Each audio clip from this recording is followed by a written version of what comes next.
Welcome, ladies and gentlemen, to another exciting episode of AniMat's Crazy Cartoon Cast. And as you can see right here, I have brought back a very special guest star. Please welcome back to AniMat's Crazy Cartoon Cast, EyeofSol. Sol, what is up? Not much. How you guys doing?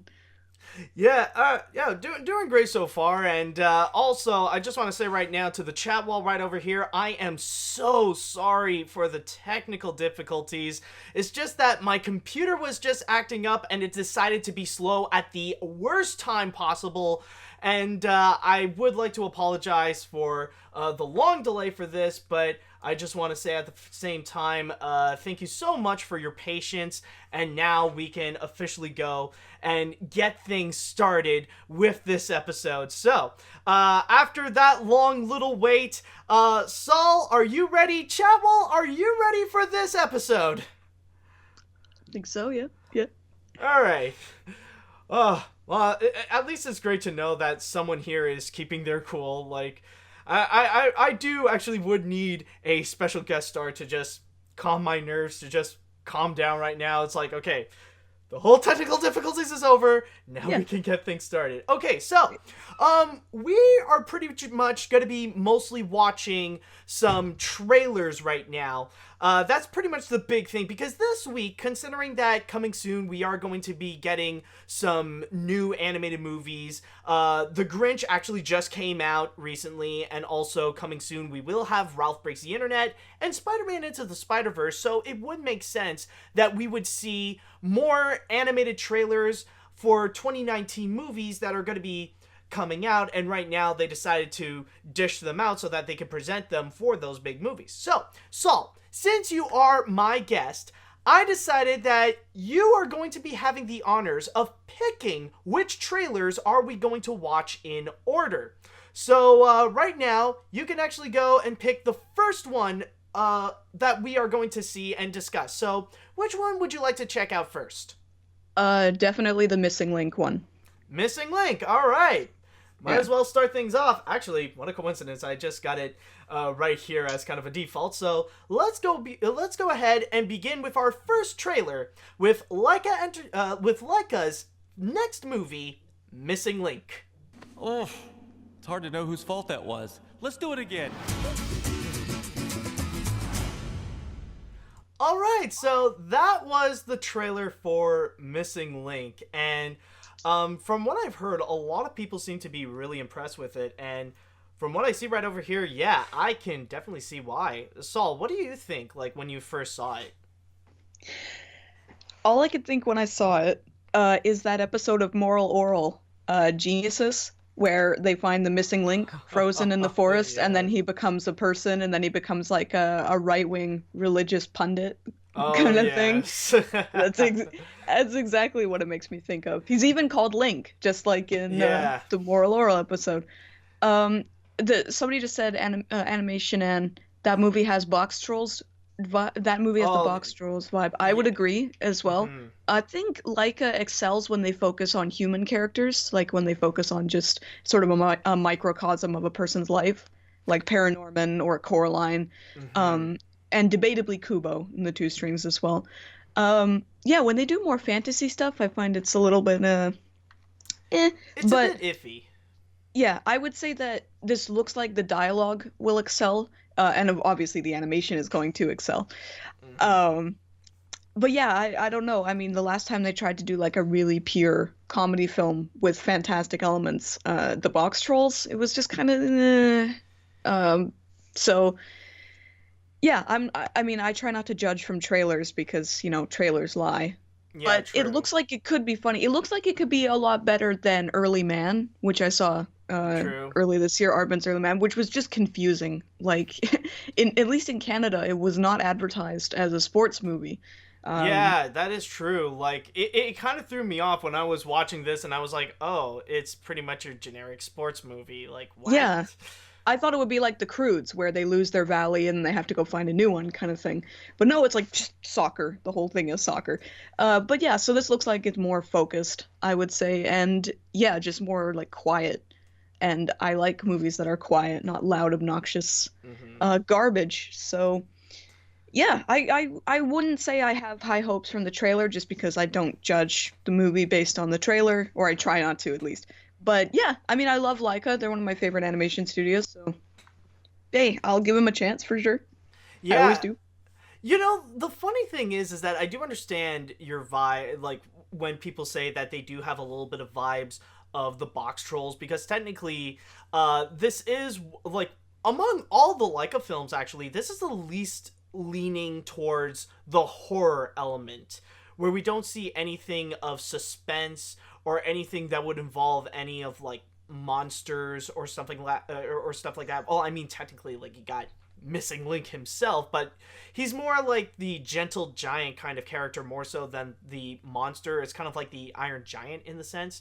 But the funny thing is that when I watch it, I don't necessarily get much of the Box Trolls vibe, but more like it really feels like a bit of an Aardman vibe in a sense. I don't know if it's with the design of Link himself, or I don't know if it's the feeling of it, but it's just like the tone kind of feels a little bit similar to Aardman in a sense, where you do have that feeling where the characters are more down to earth, and it would according to the trailer, it feels like it would lean more towards the wit and the dialogue to carry through the whole movie more so than any other Leica film. So that's where I feel like there is a bit of that Aardman vibe in there. It's probably because the mentality of the movie, at least from the trailer, is very British.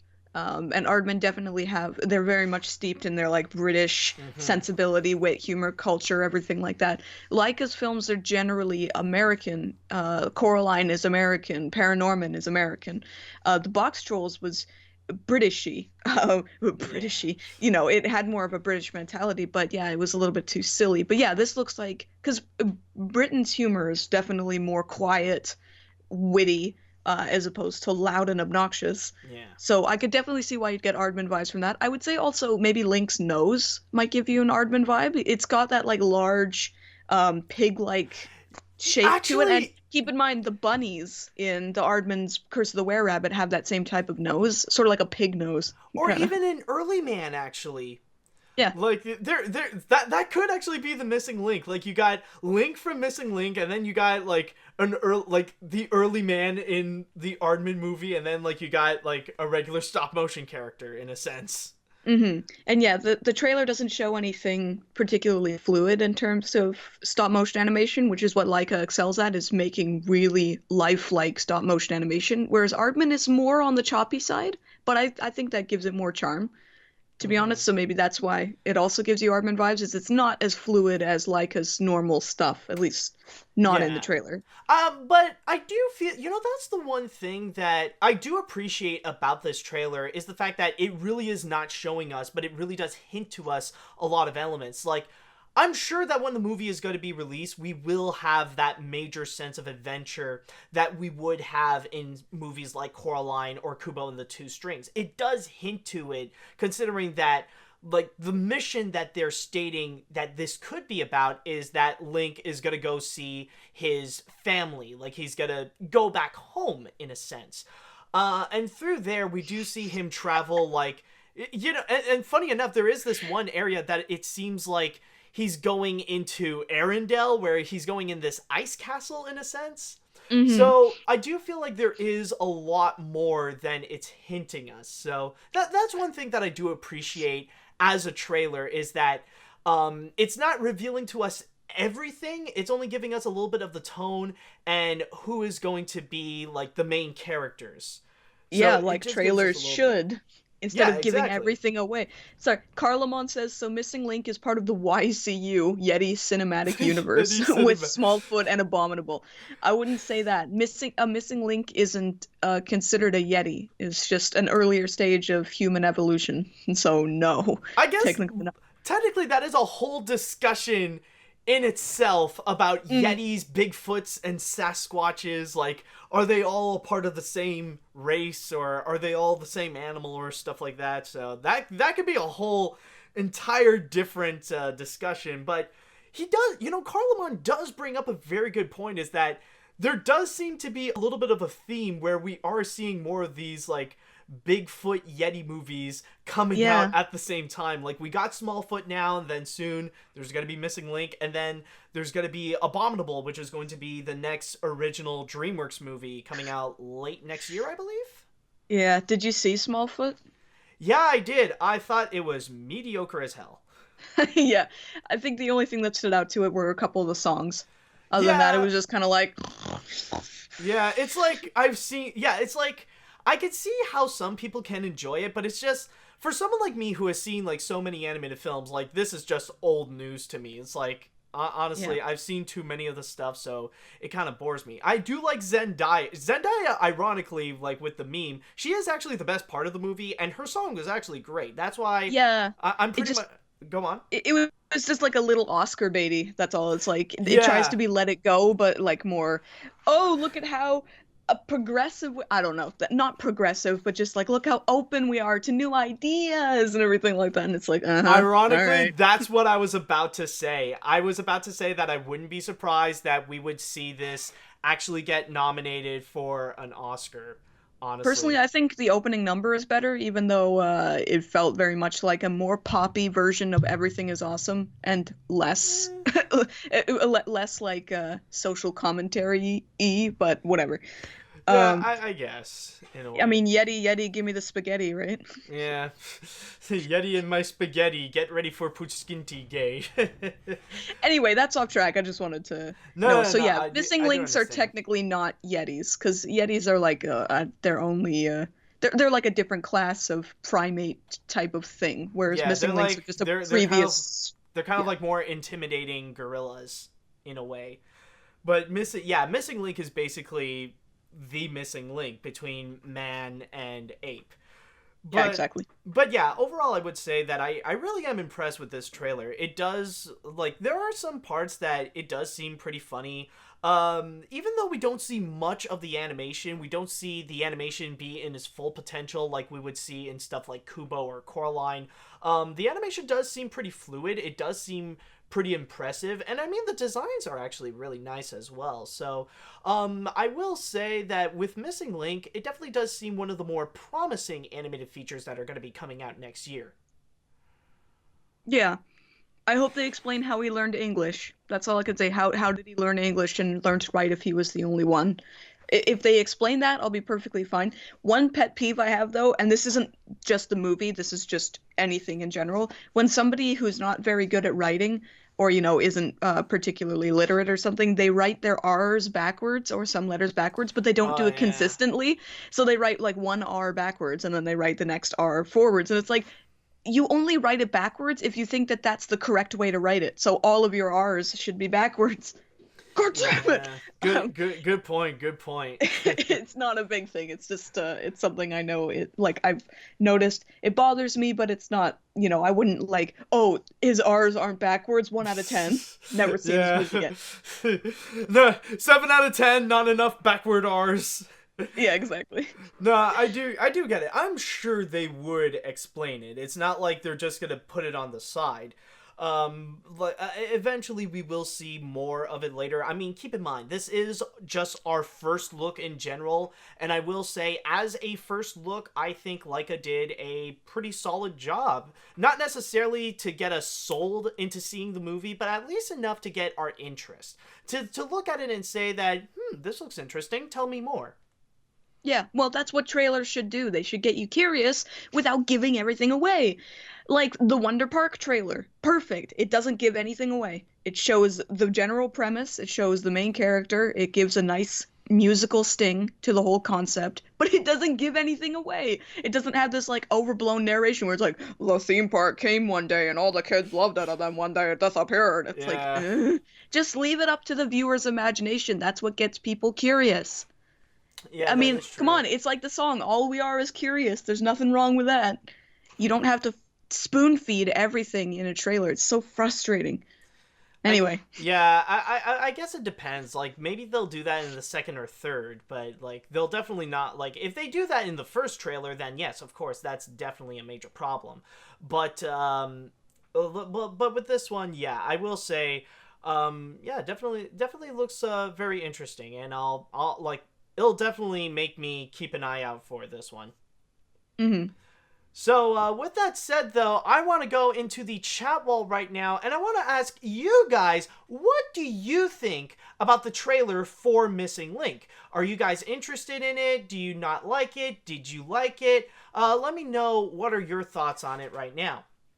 Let's see. Missing Link looks fantastic as an amateur stop-motion animator. It really inspires me. Okay, that's nice. The trailer looks good, and it could be really good, but it might be one of those cases where ITM, Disney, DreamWorks, or Illumination, could be like a masterpiece, but no one goes to watch it because it's not like every other film from either Disney or Illumination.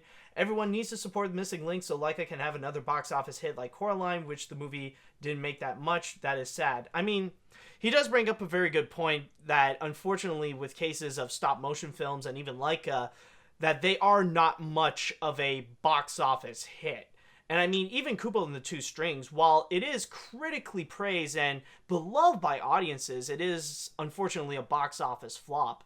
But even though this is the case that with Missing Link, it's going to be completely different. Not in terms of how the movie itself is compared to other Laika films, but the fact that this one is going to be coming out in April, maybe we will see a little bit of a different case. Maybe it could get some notice in the box office, but I guess we'll just have to wait and see. Sorry, I just want to go back a bit. Alanovia 2000. I don't think there have been any stop-motion films that are completely bad. Do you know any films that are? Yeah, Hell and Back is awful. $9.99 is not very good. But I know there's more. Anyway, I just wanted to say that. Sorry, there's definitely bad stop-motion films. The type of animation does not exclude a film from being bad. Yeah, that's true. Holidays, the Christmas That Almost Didn't Happen is horrible. So it can happen. I'm trying to think. I don't like. For me, I'm drawing a blank, honestly. Jeez, sorry. Like, I guess with the stop motion stuff, I've mainly stuck to like some of the main ones. Maybe I have seen like a bad stop motion film, but I completely forgot about it. So, let's see. I love films like Kubo and Coraline, so I have my hopes since it offers Laika's usual high quality stop motion animation. The casting decision of David Williams intrigues me since I love his books, and I already love Link's wholesome naivety. I will say, however, that I am extremely unnerved by the fact that there are characters named Angelina Fortnite.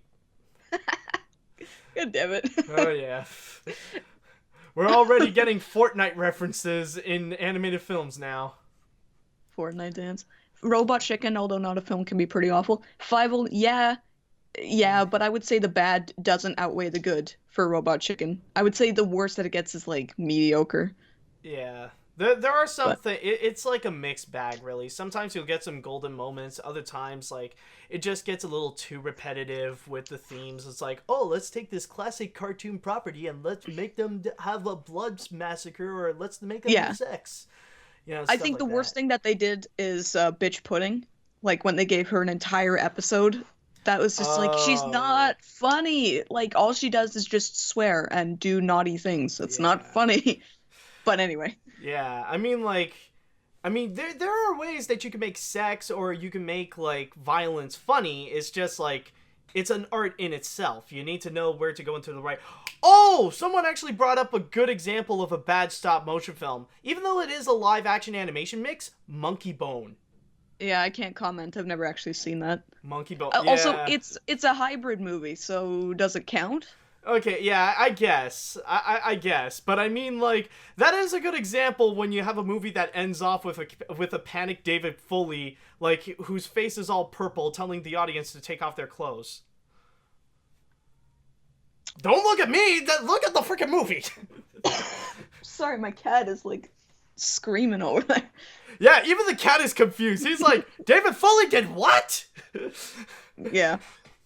But yeah, I think we're pretty much good with Missing Link, so that's going to be coming out in April, and I think it's safe to say that a lot of us are actually pretty excited. So, Saul, with that said, we got 2 more trailers, and it's either you pick the next one that we are going to watch, or you pick the one that we're going to see last. So choose wisely. Isn't it the same thing both ways? Well, no, we got 3 trailers. Okay, Like we watch the first. It's either you pick the second or like you pick the one that we're gonna see last. Okay, gotcha. We'll do Secret Life of Pets next then. All right, so let's go ahead and check out the next trailer that we got, and we are going to check the Secret Life of Pets 2, in which this is called the Max trailer. That was weird. Oh, sister, it's gonna get way weirder.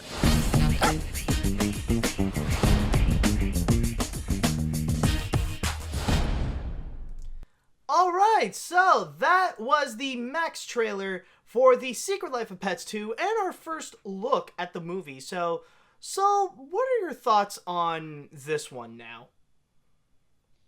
Okay, I really want to say 2 things. A, I haven't seen the first Secret Life of Pets movie. Really? Interesting. Okay. B, I hate Illumination. I hate every movie they've ever made. To me, in my opinion, they make pandering, middle-of-the-road, crowd-pleasing garbage. They show no creative initiative whatsoever. They only gear their creative endeavors towards how much money can we possibly make. I hate them. I hate everything they stand for. That being said, I don't think this trailer is funny. I don't know what possible mileage they think they can get from this kind of thing. And I'm not very hopeful for this movie because I think, just like all of their other movies before it, it is going to be pandering, middle-of-the-road, crowd-pleasing, uncreative garbage. So it's hard to judge from the trailer, but that's what Illumination's track record has been. None of their movies have ever gotten above the mediocre level. So, sorry, I don't think they're going to change at this point. So I'm not expecting to enjoy it at all. But again, I try not to judge from the trailer. It's just this trailer to me is not funny. I didn't laugh once. It just feels very much like, we start fires. Haha, how random, how silly, how unexpected, zany, hoo-hoo, tee-hee, I'm laughing, here's my money, kind of thing. So, sorry. That's me. It's like how you hate Sony animation, right? No, I get it, yeah. Yeah, no, to me, I I hate Sony animation, but not as much as I hate Illumination. Like, for me, Sony is a condensed ball of awfulness, whereas Illumination is like a grand vista of awfulness. Sure, the breadth of it is longer, and it doesn't hurt as much, but it's still there. It's just awful. So, anyway, what are your thoughts? Wow, honestly, it is really interesting because I'm someone who actually does like Illumination. I really do enjoy their movies. Now, they're not masterpieces in any way, but, you know, I do find them to be at least enjoyable. There are times when their movies can be pretty bad, like, good God, like the Lorax was really cringy, but you know, at the very least, I did enjoy the Despicable Me movies. I did enjoy The Secret Life of Pets also, and I will give it. For me, I actually did, like, as a pet owner, I actually did enjoy this trailer of Secret Life of Pets 2. I did find it funny to see the kind of like the more crazier pets. Like, we do see like some of the more psychotic ones, especially like the standout moment for me was like the cat like trying to give, like, who's trying to please his owner but fails to do so. It's like, you know, I give a bird and she throws it out. I give a mouse, but no, it's in the trash. Do I please you, mother? You know, I admit that is funny, but one thing that I will give it to you is that even though I really did enjoy this trailer, it doesn't necessarily say much about how this movie is going to be. Because really, in a way, like, this trailer itself can be viewed like a really short cartoon in itself. It doesn't necessarily say much about how the movie is going to be.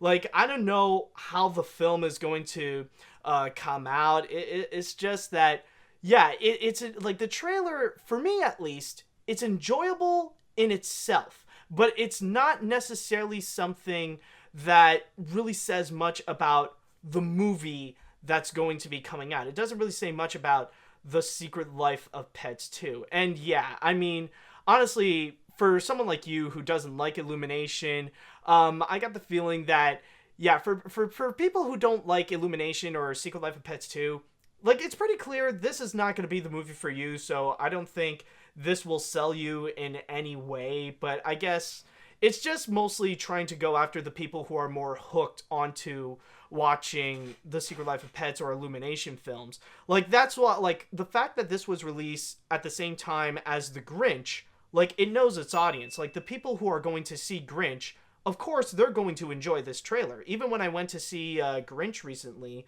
like, audiences were completely eating up the Secret Life of Pets trailer. So, yeah, that would be my opinion, honestly. As for someone who does enjoy the Illumination films, I did like this trailer, but honestly, it doesn't really say much about how the movie is going to be. Okay, that's fair. I'm actually seeing The Grinch later today because I'm gonna make a video about it for Monday, but I mean, it's okay if you like it. I really want to stress that. It's okay if you like it. I don't know. When I look at Illumination's movies, when I see the products that they make, I don't see a creative endeavor by a bunch of people who care. I see a bunch of people who got together in a building and were like, how can we make as much money as possible with as little effort as possible? They put in enough effort to make it look good enough to keep up with mainstream audiences' tastes. They keep their designs simplistic. They keep their ideas simplistic so that it has mass appeal. And making a movie about, oh, them pets, they do that, don't they, that fun. It's on the same level as Sing for me. It's pandering. A couple people in the chat were saying, actually, that I think this movie will be funny because I'm a pet owner and my pet totally does that. Exactly. That's the point, is that's the kind of humor. It's like, oh, them animals, they so funny. Haha. It's just, I don't know. It's hard to judge from a trailer, but none of Illumination's movies elevate their humor above just stating the thing that they are doing. As in, like, the Lorax wakes up and he punches the Onceler in the face, and it's like, I'm sorry, I punched you in the face. Okay, well, don't do something funny with that. Just punching somebody in the face isn't funny. Or just having a minion hold a banana isn't funny. Like, their comedy is very one layer, as in, like, we do this thing and that makes it funny. Like, simple and flat, like, kind of more simple and flat comedy in a sense.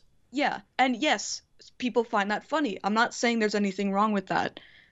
I'm just saying is that I don't like to support movies or endeavors. I guess you could stretch and say creative endeavor, but I don't like to support endeavors that don't have any respect for its audience and just treats the audience like dumb idiot money machines. As in, like, yeah, we know you're gonna see it regardless because you want to entertain your dumb kids for an hour and a half, so let's just throw a bunch of colors and nonsense on the screen and poof, they'll pay for it. Illumination has never lost money on a movie despite the fact they're low investment for animated movies. You know, it's still a lot of money. I think on average their budget is somewhere between like 80 to 60 million, I believe. Yeah, somewhere around those lines. And there's nothing wrong with going for a cheaper mindset, but the thing is that now they have the money to do something better, and they choose not to. Like with the first Despicable Me movie, I personally hate it, but a lot of people like it, and that's totally fine. They made their money with that movie. Then they made Hop, which didn't make that much money, but it did still. That's the one that they not lost, but it's like the one that made the least amount of money and the least impact. Yeah. But they still didn't lose money on it. It was still a success, technically, financially. But this is the thing, is they have the money to do something better, so why don't they? It's because it requires effort. And I'm not trying to knock the people who work at Illumination, okay? I'm sure there are lots of hardworking people there and everything like that. It's just their business model is to make the most amount of money with the least amount of effort. And for certain businesses, I'd say whatever, you know, like McDonald's or something like that, their business model is to make the most amount of money with the cheapest food. Whatever, I don't care. But McDonald's is not a creative endeavor. When you're creating something creative, it should be that you want to put your heart and soul into it. You want everybody's efforts to be reflected in it. I'm working on the Lego Movie 2 crew right now, and every time I see the movie, every time I see it, I can see everybody's heart and soul on it. Everybody from the finance department to the tech department to the animators to the lighters to the comp people to the director, writer, producer. I see everybody's heart and soul on the screen. When I look at Illumination, I see a bunch of colors on the screen. I don't see or feel any of the hearts or souls behind it. And I know that's subjective because it's like, movies, they don't have feelings. I get that, but that's just how I feel. So I don't give Illumination movies a pass for being mediocre, because being mediocre and without a soul, to me, is kind of unforgivable. But that's just me. No, that honestly, this is very interesting because, like, I've always been curious about the mindset. It's like, what is it about the backlash against Illuminations? Like, why is there like a lot of hate that's going towards it, and especially like there's a lot of videos that are going after it, including like just recently, I believe Saber Sparks put out a video about like what's ruining Illumination and stuff like that. So it is a very, for me at least, it is a very interesting view to see like how is it that we do see like to see like kind of the other point of view of how people are not enjoying Illumination and how they're experiencing backlash in a sense. Because like even for me, like even though I do enjoy them, it is something that I want to see is like where is it that seems to be detracting for some while like it is still attracting for many others at the same time, just to see like on both ends. Mm-hmm. I'm not saying every animated movie on the universe has to be high art, okay? Like, not every movie has to be Anomalisa or anything like that. I really resent the fact that they have all this money and influence and manpower at their disposal, and they choose. It's not that they don't have the resources. They choose to be lazy and just do the thing that will generate the most amount of revenue. You know, say what you want about movies like Sausage Party. Even if you don't like those movies, at least they tried, you know, like at least they tried to do something, even if they didn't have the best idea. I mean, I'm talking about Sausage Party because it's not like they had the most resources on the universe. And then the whole thing with Nitrogen Studios, actually, you know.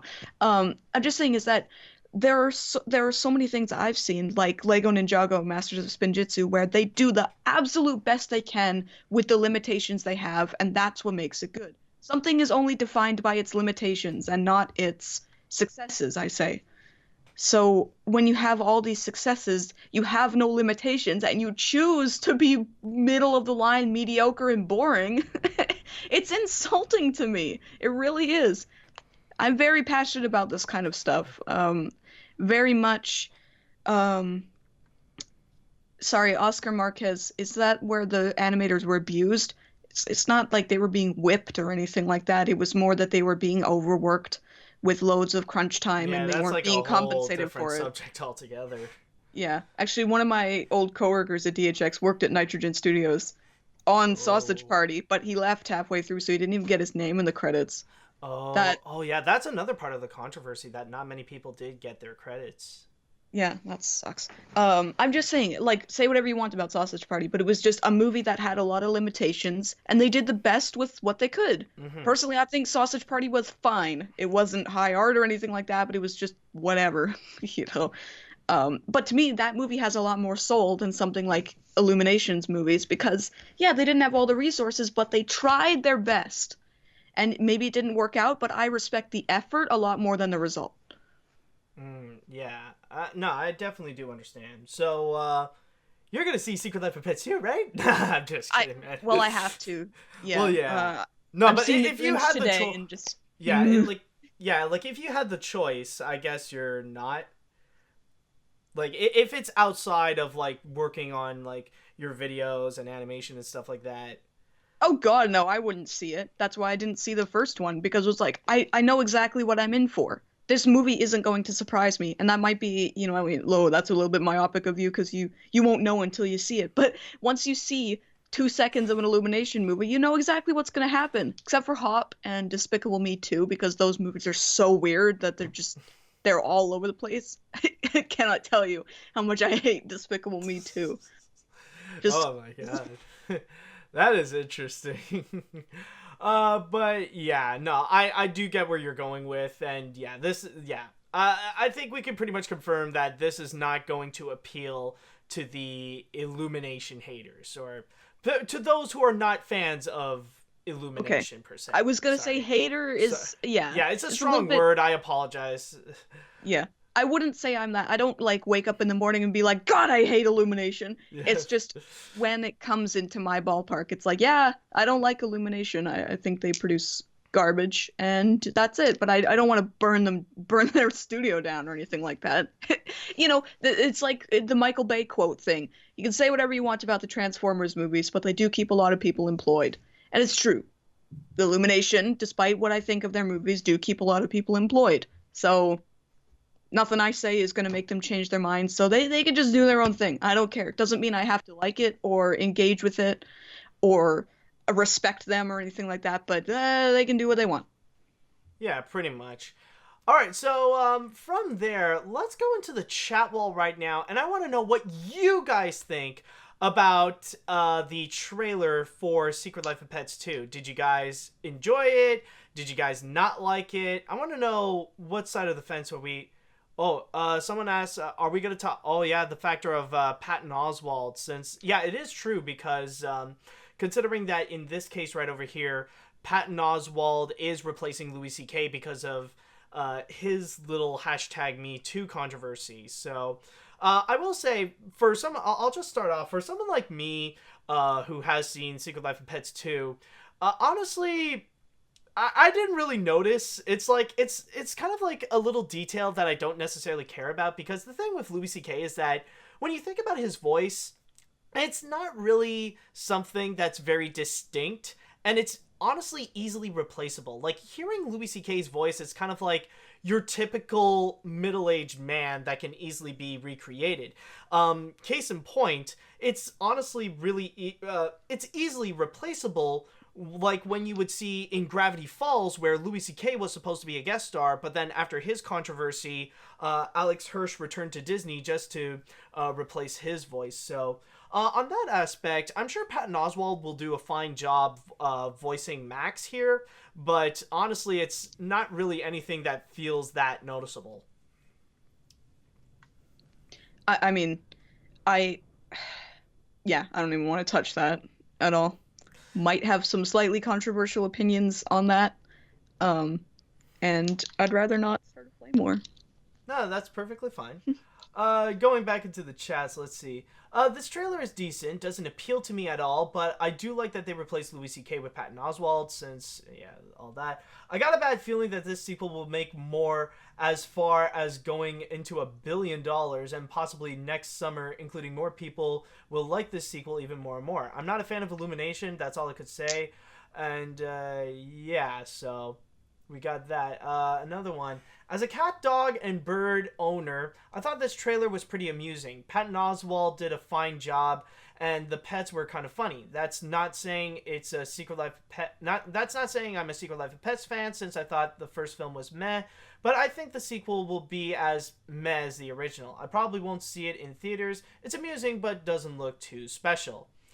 Okay, so we got another one. I do kind of enjoy the first Secret Life of Pets, but my hopes are in the middle. On one hand, I do love how they managed to get freaking Harrison Ford in there, and it has some good animation. On the other hand, I'm not buying the premise about the vet as much as I like Patton Oswalt. He sounds nothing like Louis C.K., but if the latter returned, then the film would be about Max abusing Snowball and admitting to it. Ooh, ooh, not touching there.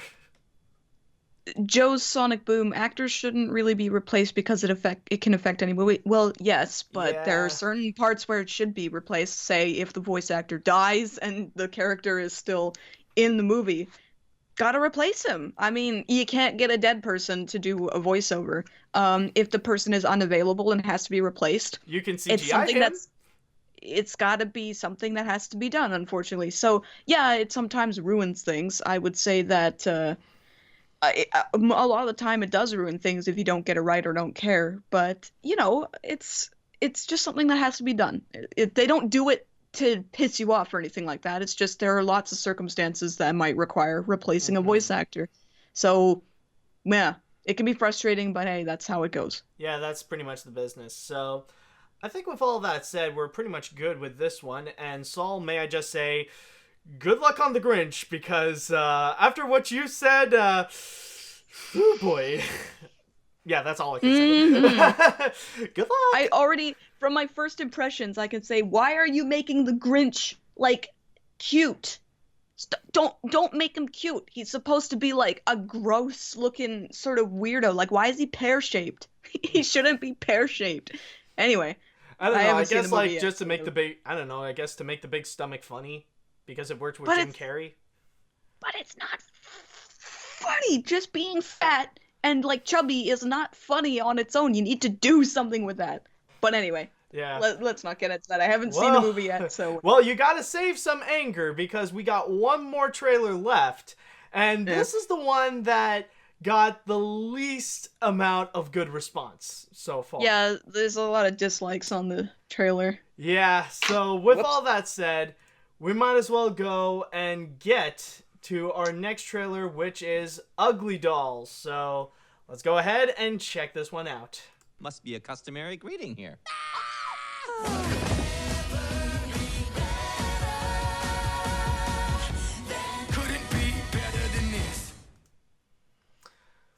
You know what? I'm just gonna be upfront with it. So, Saul, what do you think of the new trailer of Trolls 2?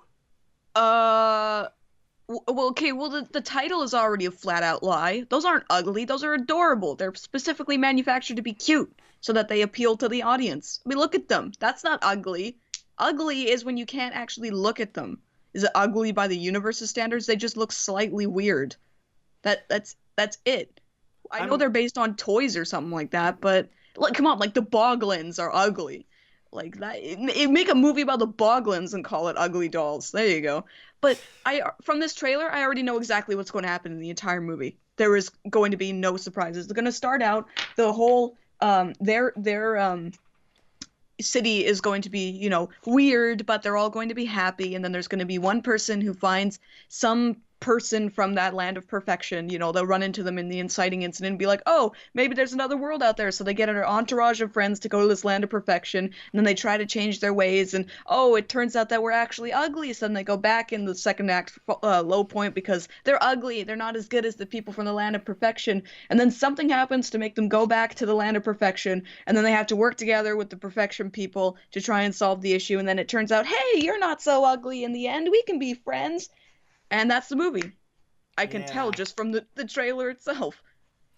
Yeah, you definitely got a point. It does feel like it would have that kind of that kind of story, and that kind of, like, even like with the title alone, you know that you're gonna go in and it'll have the message that, oh, beauty is only skin deep and all that kind of crap. They even mentioned it in the trailer right over here.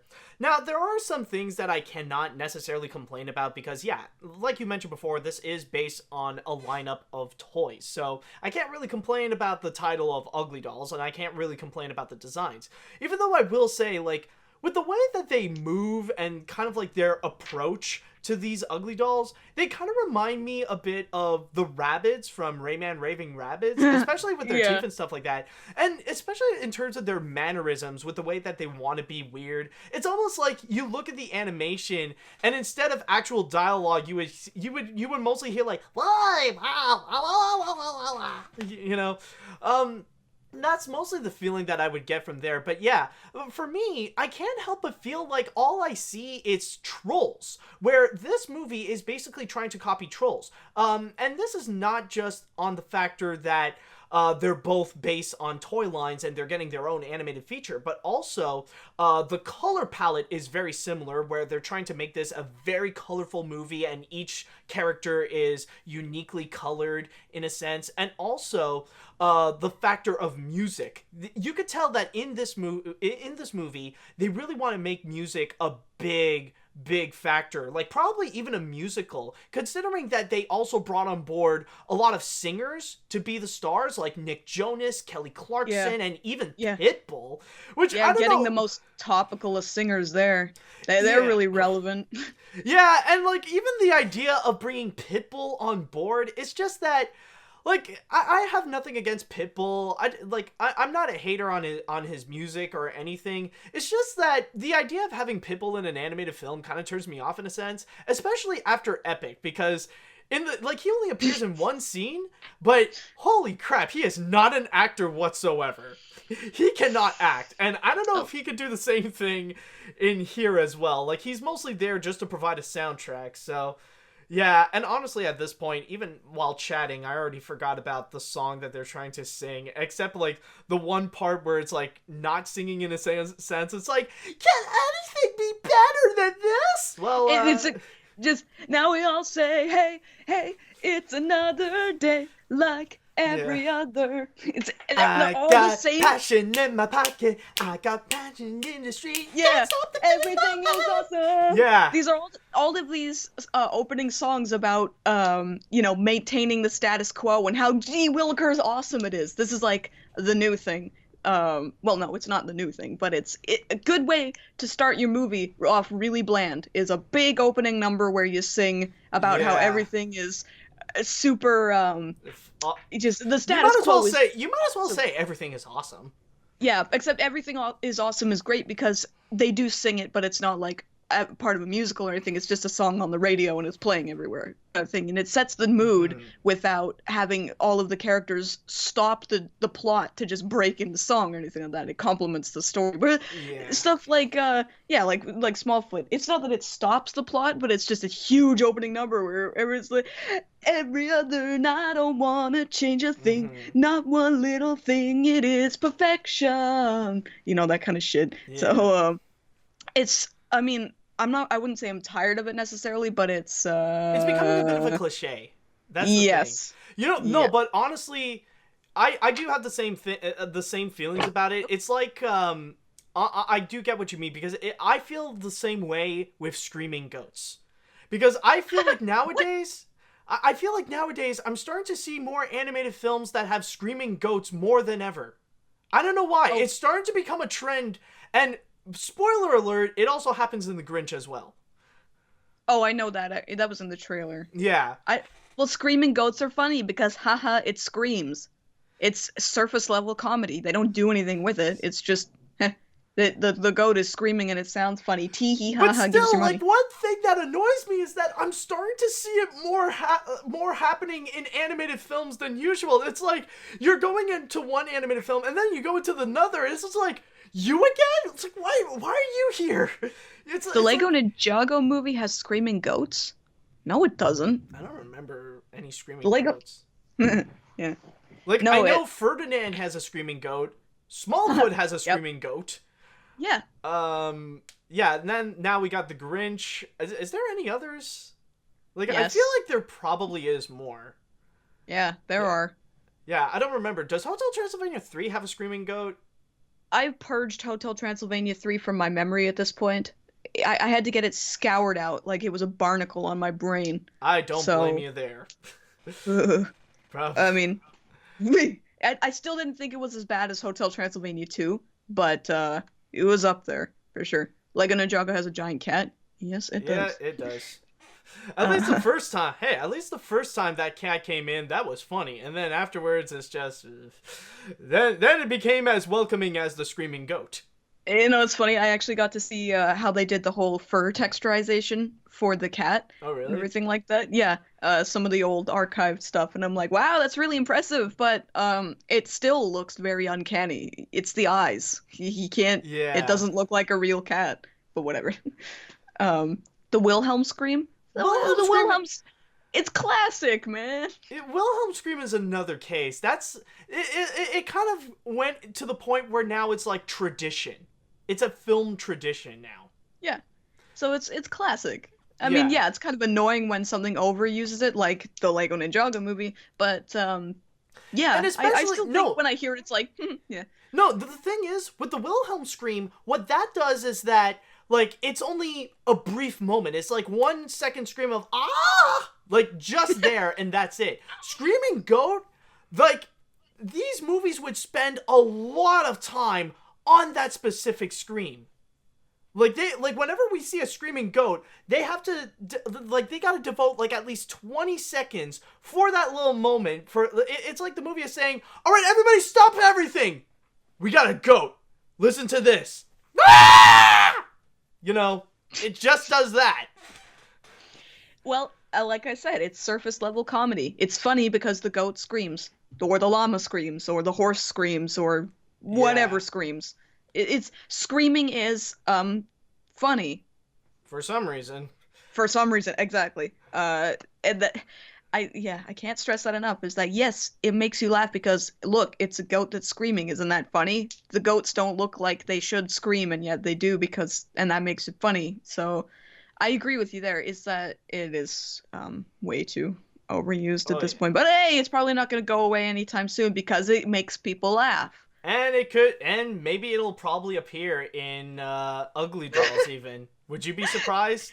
I wouldn't be, with the Screaming Goat movie coming 2020. The Screaming Goat movie, yes. It would have about as much plot as the Emoji Movie. Yeah, pretty much. Or you know what? Actually, you know what? We kind of already got a Screaming Goat movie. Like that's half of Ferdinand, honestly. That's honestly half of Ferdinand. The last 40 minutes of that movie make me want to pull my teeth out. Oh yeah. Like, the first half was, like, fine, I guess. It was just sort of like, whatever. And then the last 40 minutes is just, God. Like, oh, man. It's like The Nut Job 2, but condensed into 40 minutes. Yeah, it makes you want to go Screaming Goat in a way. Yeah. Don't get me started on The Nut Job 2, though. Oh, God. Yeah, no, I don't blame you there. But, yeah, honestly, just looking at what they're doing with Uglydolls, it's just, it seems really uninspiring, and I feel like now we are at the point where we are starting to see, like, now people are just starting to copy off of each other, and technically, yes, this is going to be technically the first animated film brought to us by STX, and honestly, they're not really making that much of a good first impression with this one. So I don't know. It's just I don't blame anybody when they're not really that hopeful. In fact, funny enough, in my source here on YouTube, like on movie clips trailers, like literally when you look at the like-dislike bar, it's split 50-50. Like it has 1,200 likes and 1,200 dislikes. So we do see that it really is kind of polarizing, and like even honestly, even the trailer of The Secret Life of Pets 2 got a lot more positive results than this. Of course it did. Yeah, well, like I understand about your feelings about it, but like honestly, at least with Secret Life of Pets 2, it does offer something it does offer something comical, something for audiences to enjoy. This one, however, is just like honestly, the way that you described Illumination and stuff like that, that I really do get a lot of that feeling in Uglydolls, where it's, exactly same thing. It's not necessarily something that that feels like there would be a lot of creative energy. It feels so mechanically made. It's just going with things that work and really copying from others to see if it can work out. Like take a little bit of Lego Movie, take some of Trolls, and put it in their own feature film and call it their own. Yeah, because ripping off the Lego Movie is the hot ticket right now. Everybody wants to rip off the Lego Movie, and Wreck-It Ralph too, but not necessarily this one, but just yeah, I mean, I don't think that we should give them a pass just because they haven't technically proved themselves yet. If they really wanted to prove themselves, they would try something different. This to me looks like a bunch of people got together and said, what has worked in the past and how can we make money off of it? To me, this is no less shameful than something like Video Brinkado or Brightspark. It's just people who look at other people's ideas, have no ideas of their own, and just be like, let's just do that. Just change it up a little bit. It's like that stupid meme, can I copy off your homework? Sure, just change it up a little bit so it doesn't look like you copied. Yeah, true. So, it's like an animated version of Oogie Loves. Oh, I wouldn't go that far. Oogie Loves is made for like 3-month-old babies. I looked at the trailer so far. I'm still mentally stable, so I wouldn't go that far. Based on the trailer, again, hard to judge from a trailer, but it looks like it's just going to be completely 100% forgettable. I don't know if it'll be like egregiously awful, where it makes you want to tear your limbs off, but it just looks like the minute you finish watching it, you'll forget it. And that's probably going to date this comment when I come out of the theater when it comes out, and I'll want to tear my eyes out. But, at least from first impressions, it just looks completely forgettable. Yeah, no, I definitely do agree. I think, honestly, I feel like at best, it's going to be forgettable. Like, at worst, it could be, like, complete garbage. But honestly, after seeing this trailer, I got a feeling that I would feel hopeful if it can be forgettable so that I can just move on. I don't, honestly, this trailer is just giving me major doubt. Maybe it'll come out enjoyable, maybe it'll come out good, but honestly, I just feel like it's just not all that great. That's what you said about the Happy Time murders. And hey, look what happened. Turned out to be terrible. Yeah.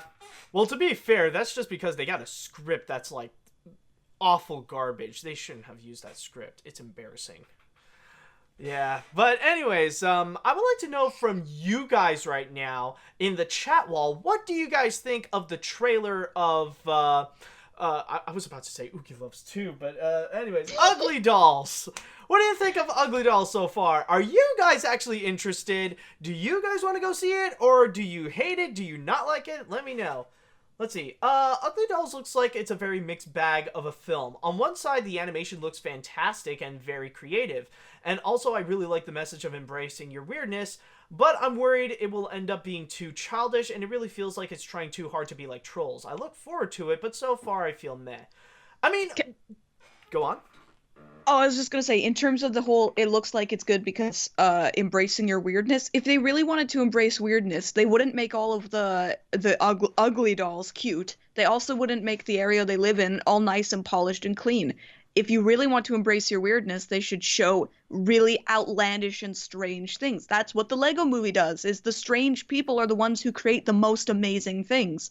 It's the people who are, they're not the master builders and everything like that. They're the ones who make amazing things, but they're not special. They go by the instructions. So they're amazing, but they're not special. So if they really wanted to embrace weirdness, everything would be incredibly strange all over the place. Instead, they just live in little houses, and they're all really cute. One of them has one eye, and yeah. I'll do give that comment. I'll give that comment this. It is true that I feel like the animation is not too bad. It's not terrible. The execution is pretty decent. It looks like the studio behind it can have potential to create something great. It's just that it's more conceptually with the stuff that they brought out. It's just that's where it feels more mediocre. It looks almost like a lot of those Maya animated YouTube videos, which, not knocking them, a lot of them are really well done, but it looks like that. It just looks like really clean, neat. Somebody followed their animation 101 course really well, kind of thing. It doesn't look like it'll do anything special at all. Like, it doesn't look like it'll turn any heads. It looks nice, but so? That's... Again, with Illumination's movies, it looks nice, but so? It doesn't do anything to make you go like, wow. Exactly. That was so beautiful. Like, oh my god. You look at Laika's movies and stuff like that, and it's just like, whoa, it's like flooring. Mm-hmm. But with Illumination, this movie, all these mediocre, middle-to-level popcorn flick, general public pleasing kind of schlock, it's just like, that looked nice. But so? Yeah. Everything looks nice, technically. Yeah, it's like, it looks nice, but is your script nice? Yeah. Yeah, I do remember when I saw the first stilts of this film, I said to myself, this is just Trolls. You didn't even try. After seeing the trailer, nope, my opinions are the same. This is just Trolls. It even has its own version of Cooper with the weird Cyclops Pitbull dog. Oh, ha, ha. Is there anything... Oh, good God, they're making Pitbull an actual Pitbull. Eventually that joke was gonna happen, but boy. Is there anything better than this? Yep, any other movie this year. Yeah. Yeah, I'll give it that. Even though Secret Life of Pets 2, it tells me nothing with its trailer, at least like for me, I feel like it'll turn out better than what we got with frickin' Uglydolls. They'll do something with it. Mm-hmm. Yeah, I understand if you don't agree, or... it's not that I disagree, I just have no opinion on it. I mean, I sat here spouting my opinions on it, but I just mean, like, for the whole movie, I'll see it, and I'll say what I think then, but I have like no opinion, as in I don't care. I saw the trailer and was like, and Yep. I don't care. Yeah. So, it looks about as entertaining as watching your colored laundry in the washer. You put it in the washing machine. It has a lot of colors and they spin around and have a lot of motion, but there's nothing to it. You're just watching colors spin around in a tumbler. Honestly, that just reminds me of SpongeBob. It's like SpongeBob would disagree with you. Like the one scene in SpongeBob brings Mr. Krabs to the laundromat and just watching the laundry is like, oh yeah! Does anybody got another quarter? Anybody want another rinse cycle? I'm buying. Yeah, yes. That's our animated films nowadays. Yeah. But some people are okay with that. Some people are okay with just watching colors spin around in a washing machine. They don't need any sort of context or depth or anything like that because hey, it's colors and they're moving. Yeah. And whatever, if that gets some if they enjoy that, then fine, whatever, I don't care. But I need more than that, unfortunately. I've been doing this for too long and I have a higher standard now for what is entertaining to me. And it doesn't have to be anything. I don't have any like preconceptions as to what I think will be entertaining. I didn't think I'd like Lego Ninjago Masters of Spinjitzu. I thought it would be stupid, and it's one of my favorite cartoons of all time now. So give it a chance, I would say. At the very least, give it a chance. If you have to. If you don't think you'll like it, don't bother, but give it a chance. I mean, people gave the Emoji Movie a chance, and hey, it was terrible. Hey, well, you know what? Well, you got what you deserve. Yeah, I think at this level, everything at least deserves a chance. Yeah. And the funny thing is that I just want to mention, like, normally, considering that we would have a whole bunch of these trailers, normally I would ask and have a little bit of a discussion. It's like, oh, which one is your favorite? Which one is your least favorite? But I think at this point, it's pretty unanimous with everyone. I think we all know that all our favorites is Missing Link. And probably the least favorite is Uglydolls. And, would you would you put in a tie with Secret Life of Pets 2 and Uglydolls, or? I would actually. To me, they're on the same level of. Okay.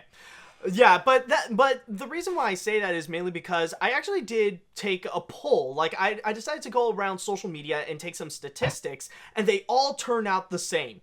Where on Facebook, Twitter, and YouTube, more than half of the people that voted actually picked Missing Link as their favorite. Like, it's at least more than 50%, or even 2/3 of people that voted, they all picked that. There is some support for Secret Life of Pets. There are some people that did vote. And as for Uglydolls, oh boy, that's like that was like a little thing that exists. It's like, I think at the most I see I see it like at maybe 8% of votes max. So yeah. Maybe some of those are ironic as well. Yeah, that is true. That could be it. It's just like we just got that one group is just there like, hold on. It's like that one little group that's like, my name's the Uglydolls. I love Uglydolls. JRSL 88. Uglydolls belong in the state home for the ugly. No, they don't, because they're not ugly. They're cute. We think they might be locked up somewhere in a really terrible place. But in the state home for my the God. ugly. Oh my god, I just realized. You know one thing that could actually help out Uglydolls? They make a modern remix of that song in Garbage Pail Kids. Oh, we can't do anything but working with each other. La la la la. Oh god. Yeah. Oh my god. Like, why not? I mean, like, actually, why the fridge did I not think that before? Uglydolls is pretty much copying the Garbage Pail Kids movie. It's pretty much the same thing. Is it? Well, kind of. It's like it really has a very similar premise when you think about it. It does? Well, you haven't seen Garbage Pail Kids movie, have you? Yeah, I have actually. Yeah, but when I watched the Garbage Pail Kids series, I watched the Garbage Pail Kids movie before it, and I was like, oh, okay, all right. But I mean, the Uglydolls don't make clothing for some kid to give to some girl. It's like, well, yeah. They don't go around threatening people with knives or vomiting on them or anything like that. dicking around in a movie theater and biting people's toes off and. Yeah, that is true. That is true. Well, I was thinking more like if you take away the humans in Garbage Pail Kids movies, there are some similarities. Okay. Yeah, but anyways, we do have a couple more stories. Those are just the trailers that we saw today, but we do have a few more stories, and I think it's time to have a bit of a palate cleanser and talk about some projects that could actually be hopeful right now because, holy crap, Netflix is going full freaking force. This week, Netflix has revealed a whole bunch of brand new animated shows and animated movies that they got coming up in their lineup, and they actually have an entire list of new celebrity animators that they got on board. On top of that, they even released this video where they would go and feature so many prominent animators that are already on board with Netflix. Like they interviewed like Glenn Keane, they talked with Alex Hirsch, they got James Baxter, they got Chris Williams, and then they would then go on to reveal some more prominent people that are going to be on board. So let me go ahead in my source here in Variety, and let me tell you about the 6 new animated projects that they have. First off, we got Maya and the Three, which is set to come out in 2021, and it's actually created, written, and directed by Jorge Gutierrez, the legendary man that has brought to us Book of Life and El Tigre, and this is going to be a limited series that says, set in a mythical Mesoamerican-inspired world, a warrior princess embarks on a quest to recruit 3 legendary fighters to help save the world of men and gods. And that's pretty much the whole project. So we got a limited series from Jorge Gutierrez. And then we got another really fascinating one called My Father's Dragon, a 2D animated family feature film from director Nora Twomey, the woman that has brought us The Secret of Kells and The Breadwinner, and it will be written by Inside Out's Meg LaFauve. The story is set here based on the Newbery Honored Children's Novel by Ruth Stiles Gannett. My Father's Dragon tells the story of a young runaway Elmer Elevator who searches for a captive dragon on Wild Island and finds much more than he could have ever anticipated. And then after that, we got a preschool series called Go Go Corey Carson from Cuckoo Studios, which it says here, based on the hit toy line Go Go Smart Wheels from VTech Electronics. Go Go Corey Carson follows the adventures of a kid car, Corey Carson, as he navigates the winding roads of childhood in Bupperton Hills. Then afterwards, we got an animated series called Kid Cosmic, which is going to be coming out in 2020, and it's actually going to be brought to us by the one and only Craig McCraken, the creator of the Powerpuff Girls, Foster's Home for Imaginary Friends, and Wander Over Yonder, which it says here, the show centers on a young boy who dreams of becoming a hero, and when he stumbles across some cosmic stones of power, his dreams appear to have come true. Unfortunately, the reality of becoming a hero versus the fantasy of being a hero are completely different, and this challenge becomes the biggest battle he has to face. The kid may be a good guy, but he's really bad at it. Then afterwards, we got another animated series coming in 2020, which seems to be a preschool series, which is called Trash Trucks. And, Trash Truck. And it's going to be brought to us by the son of Glenn Keane, which Glenn is going to be an executive producer. This is actually brought to us by Max Keane. And it says that Hank is a free-range, dirt-covered 6-year-old boy with a big imagination and even bigger best pal, a giant, honking, snorting trash truck. From learning to fly to going to the dentist, there is no adventure too big or too small for these two best friends. And finally, we got a 2020 animated feature, which is going to be called The Willoughbys, which is stated to be a highly stylized CG animated feature film made in Braun Animation, which is written and directed by Chris Pern.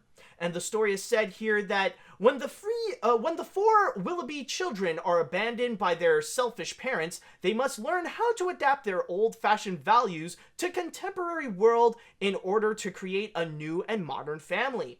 based on the book by Newbery Award-winning author Lois Lowry. The film actually has a very prominent all-star cast that includes Ricky Gervais, Maya Rudolph, Will Forte, Martin Short, Alicia Cara, and Jane Krakowski. So those are the 6 major projects that they have coming up, and the major animation stars that they also have on board for Netflix. So what do you think about all this? I know it's kind of a mouthful, but what are your thoughts about all these new projects coming up and all these animators that are going to be coming to Netflix? Okay, well, first of all, I'm so glad that Craig McCraken is still getting work. I'm so happy for him. I really am pissed off that they didn't mention Wander Over Yonder, which I personally think is his best show.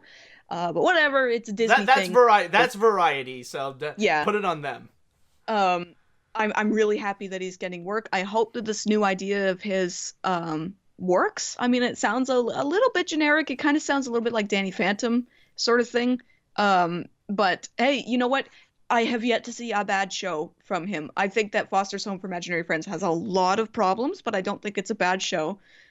He makes good stuff, so I'm really happy for him. I'm really excited. Seeing that the Willoughbys is going to be animated at Braun Animation is like, yes!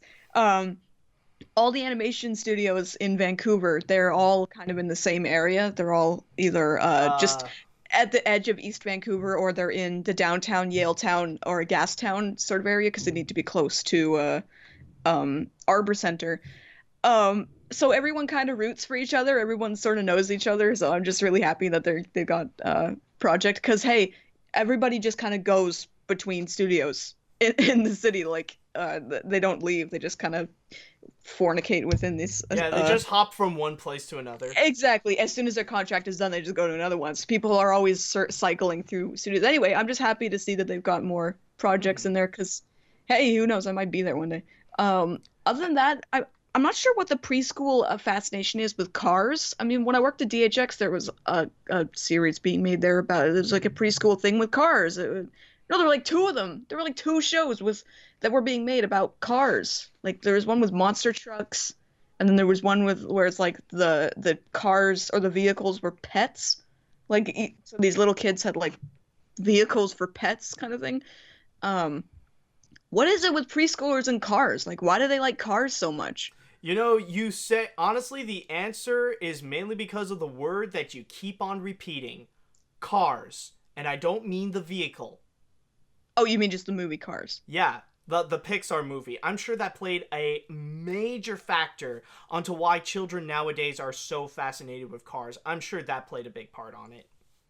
Okay. The other 2, I don't really have any thoughts on them, to be honest. I mean, Variety seriously needs to proofread their articles and written by Meg Lefauve, is Snide Out, and The Good Dinosaur. Yeah, that's a fail on Variety's part. Who the fridge wrote this article? Whoopsie doodle. Anyway, that's picky to me. But the other 2, I mean, I'd have to see something more of them. I can't really judge just based on this description. But that's true, actually. PPG Caitlin says, before we had Cars, we had Thomas the Tank Engine and JJ the Jet Plane. Yeah, like, I mean, kids just like vehicles for some reason. Vehicles that can talk with faces. I'm not sure. When I was a preschooler, I don't remember what I cared about other than Playmobil and those like big plastic pipe apparatus things where you pour the sand in the top and then it goes through the pipes and comes out the bottom. And it was like, yeah, that's what I cared about when I was 4 years old. Why do so many kids like cars or vehicles? It's weird. That is true, because even I remember as a kid, like, I liked playing with Hot Wheels, but I was more fascinated with the crazy tracks more so than the cars themselves, you know? Like, tried to find many creative ways to make, like, weird loops and stuff like that. Like, that's what I was more into, so... I think Transformers would count, actually, because they change into vehicles. Except for Megatron, who changed into a gun. Does he still change into a gun, or does he change into a tank? I don't know. I think, I'm sure they must have changed that so many times at this point. I think, like, just to be safe, they would change him into a tank. Yeah. Because a giant vehicle of destruction is better than a singular method of destruction. Just a single little weapon. Tanks are way less threatening than guns. Of course they are. Yeah. Anyway, yeah, the other two, I just whatever. They'll have to prove themselves, I suppose. Really? Meh. Honestly, there are some that I am really interested. Like, for me, my most anticipated one would be My Father's Dragon. I really, like, yeah, it is true that Nora Twomey has only done Secret of Kells and The Breadwinner, but they are both really amazing animated features. So Yeah. that one I do have some high hopes for. It really does look interesting. My other three... it is something that also caught my eye, considering that it is from Jorge Gutierrez. And even though I haven't watched El Tigre, The Book of Life was a really fascinating movie. I really did enjoy that one, so that could have some potential. But like you said, that could be something that we'll have to wait and see to fully, for some of these people to prove themselves. And I would say if there's another one I would be hopeful with, I would say maybe Kid Cosmic as well, since it is from Craig McCraken. And yeah, even though the premise, it may not be all that much, but knowing how Craig McCraken would execute some stuff, I'm sure we could see something in a way that be a spiritual successor to the Powerpuff Girls in a sense. Like, he can't go back to Cartoon Network to go back with the Powerpuff Girls, so he can make another one, you know? And he can't go back to Disney because Disney hates him. Oh, schnut. That, I don't think is it really true? I've never heard Okay, of well, that, I actually. don't know if it's true or not, but given the way that they treated his show, I wouldn't be surprised if they hate him. Like, why did they treat Wander Over Yonder so badly? Just, oh, that's Yeah. a whole nother topic. I really Yeah. love Wander Over All Yonder. right, we don't have to go into that, I guess. Yeah. But yeah, but also I just want to mention though, the one thing that really does fascinate me about this is really the fact that Netflix is really going forward with this major strategy of trying to get any single big name animator to come and work for them. Like, you could tell that Netflix is really trying to get into the animation business like hard. Like, not only to compete against Cartoon Network and Nickelodeon, but even to compete like with Disney, Illumination, DreamWorks, Pixar, and all those guys. Like, they want to get as much big names as they possibly can. And they already got some major names as well. Like, they got Alex Hirsch, they got Matt Groening, they got Guillermo del Toro, like, not just with Pinocchio, but even with the DreamWorks projects. And now, like, they got, like, Craig McCraken, they got Jorge Gutierrez, they even brought on board Nora Twomey, they got Glenn Keane, for God's sakes. It really does show how serious that Netflix wants to be with animation, and they're taking a major risk by letting them do whatever they want, kind of like giving them an indie environment so that they could have a little bit more creativity than they would in major studios that they have previously worked with, like at DreamWorks or Disney and all that kind of stuff. So it will be interesting to see how that will go, but then again, it is a streaming service, so it is a little bit difficult to see how the future is going to go with them. But yeah, you could tell how Netflix really is trying to ram it hard when it comes to animation.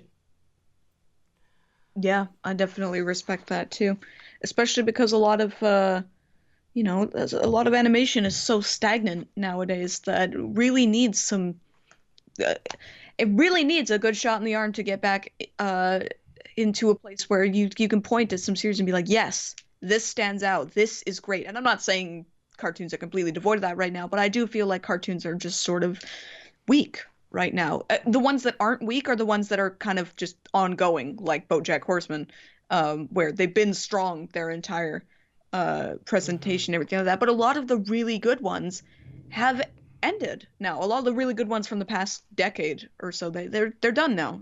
They're gone. So it's time to sort of get that cycle started again, where we got some new ideas coming in, and we're gonna steamroll them with how good they are. Obviously, it's hard to judge just from these vague descriptions, Yeah, kind of thing. true. I'm not really expecting much from the preschool series because whatever, The they're for preschool preschoolers. series, what do you expect? Yeah, so they can do their thing. The one I'm gonna keep my eye on though is definitely Kid Cosmic, and I'll keep my eye on the Willoughbys as well. Yeah, you gotta support your fellow Vancouvers. I mean, Well, you do. I mean, this is the thing, is everybody, the whole city kind of works as a team. We Mhm. all get happy. I mean, even the people at Sony, the the Vancouver image work, division yeah, of the image Sony, work guys. Yeah, even I mean, yeah, they make terrible movies, but everyone's like, yeah, we'll just go there. It's all good. Yeah, It's our job, yeah. you know. Yeah, you're doing it as a favor for your friend. Yeah, exactly. So everyone tries to keep a positive outlook on all the studios. There's like over 100 studios in the Vancouver area, and keep in mind that is not a big area. They're mostly in the Yaletown and Gastown areas, and that's tiny. It's a tiny amount of area for all of these studios to be in. So everyone just kind of knows each other and talks about it. So yeah, that's cool. But just actually I like the premise too. I mean, yeah, it could be something stupid like Dark Shadows. Remember that Johnny Depp movie, Dark Shadows? Remember Oh that? my god, yes. I think honestly that is the only movie so far that I had to drink in order to get through it. No joke. And I've never done that before with any movie, but I was hanging out with a friend and like she brought some drinks and I ended up taking the grand majority of it and I was just questioning everything at the end. I was like, why is she a werewolf? Yeah. JRSL 88. How are those studios productive in a small area? Well, the buildings are tall. They're not short, so you can have like a tall building and keep your studios. Because most studios have between like 100 to 400 employees, so they don't need a huge amount of space. Like the studio I work at is only 3 floors, so Yeah.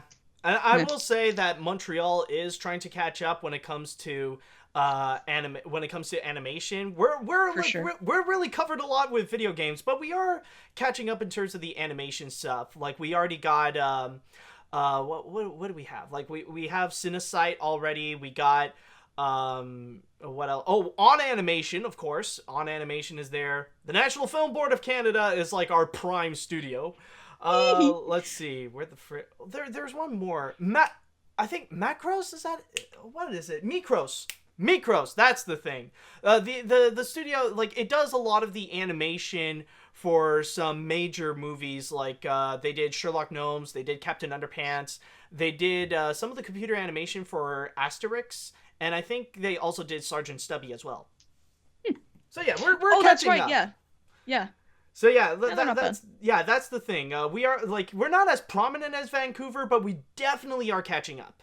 Yeah, it's really just like the denseness of the studio population, because that they all got to be close to Arbor Center, which is where the fiber lines are housed. Yeah. For the entire city, basically. And the closer you are, the cheaper it is to actually send information. And since you've got such huge amounts of information being piped from studio to, Yeah, you know, like the Arbor literally Center and out, terabytes worth. yeah, you want to be close to it.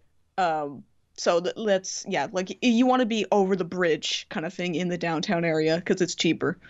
So everyone just kind of crams in that small little place. And Yeah, just like the little animation hub. yeah, exactly. It's cool though. But that means you have to be careful. You can't just talk about anything because there's a pretty good chance someone in the same area will also be working at another studio. So you really gotta, yeah, you gotta be Yeah, careful. it's like with really NDAs. confidential. Yeah. Well, I mean, not only do you have your studio NDA, but you got your MPAA NDA, and you got all this security shit. It's like I got my crew T-shirt for the Lego Movie too, and I'm not even allowed to wear it in public until the When the movie comes out. Yeah, because it's technically got a spoiler on it. Technically. Oh, okay. Yeah. Yeah. So it's like, can't wear it, man. But yeah. Anyway, back on topic. I really admire the effort to push for an animation focus because I think they really need to. Like, I have a huge amount of respect for what Netflix does, and yeah, they make a lot of crap, but it's the fact that they're willing to try new stuff and give people chances that really hits home. Like giving people a chance is just fantastic. Yeah, for and me. I It's sort of think- like what Cartoon Hangover tried to do and then failed miserably. Oh, yeah. Yeah, and it is true. And in a way, the way that I see it is that this is really Netflix just their approach is to let everyone take risks. I think that's kind of the main thing and the main appeal with it. Like the greatest example is honestly with Guillermo del Toro. They brought on board a project that he wanted to do that no other studio really wants to make, but Netflix came in and said, "Hey, let's go ahead and make this movie right now." So right now they are in production with making his long-awaited stop-motion Pinocchio movie. So I think that's kind of the big thing about Netflix and what they want to try to present is pretty much to say to those prominent animators and filmmakers that if you have an idea that nobody else wants to do, give it to us. We'll release it for you, and we'll make it for you, so maybe you'll find newfound success there. Yep. And that is just, it's great, because they already have their investment, they got their investment down, so they don't have to worry about possible revenue streams from it, because they already have the platform. This isn't like a TV where you put something in a time slot and hope it'll generate enough ad revenue and viewers to give it more, to justify another season or anything like that. This is just, we got our revenue.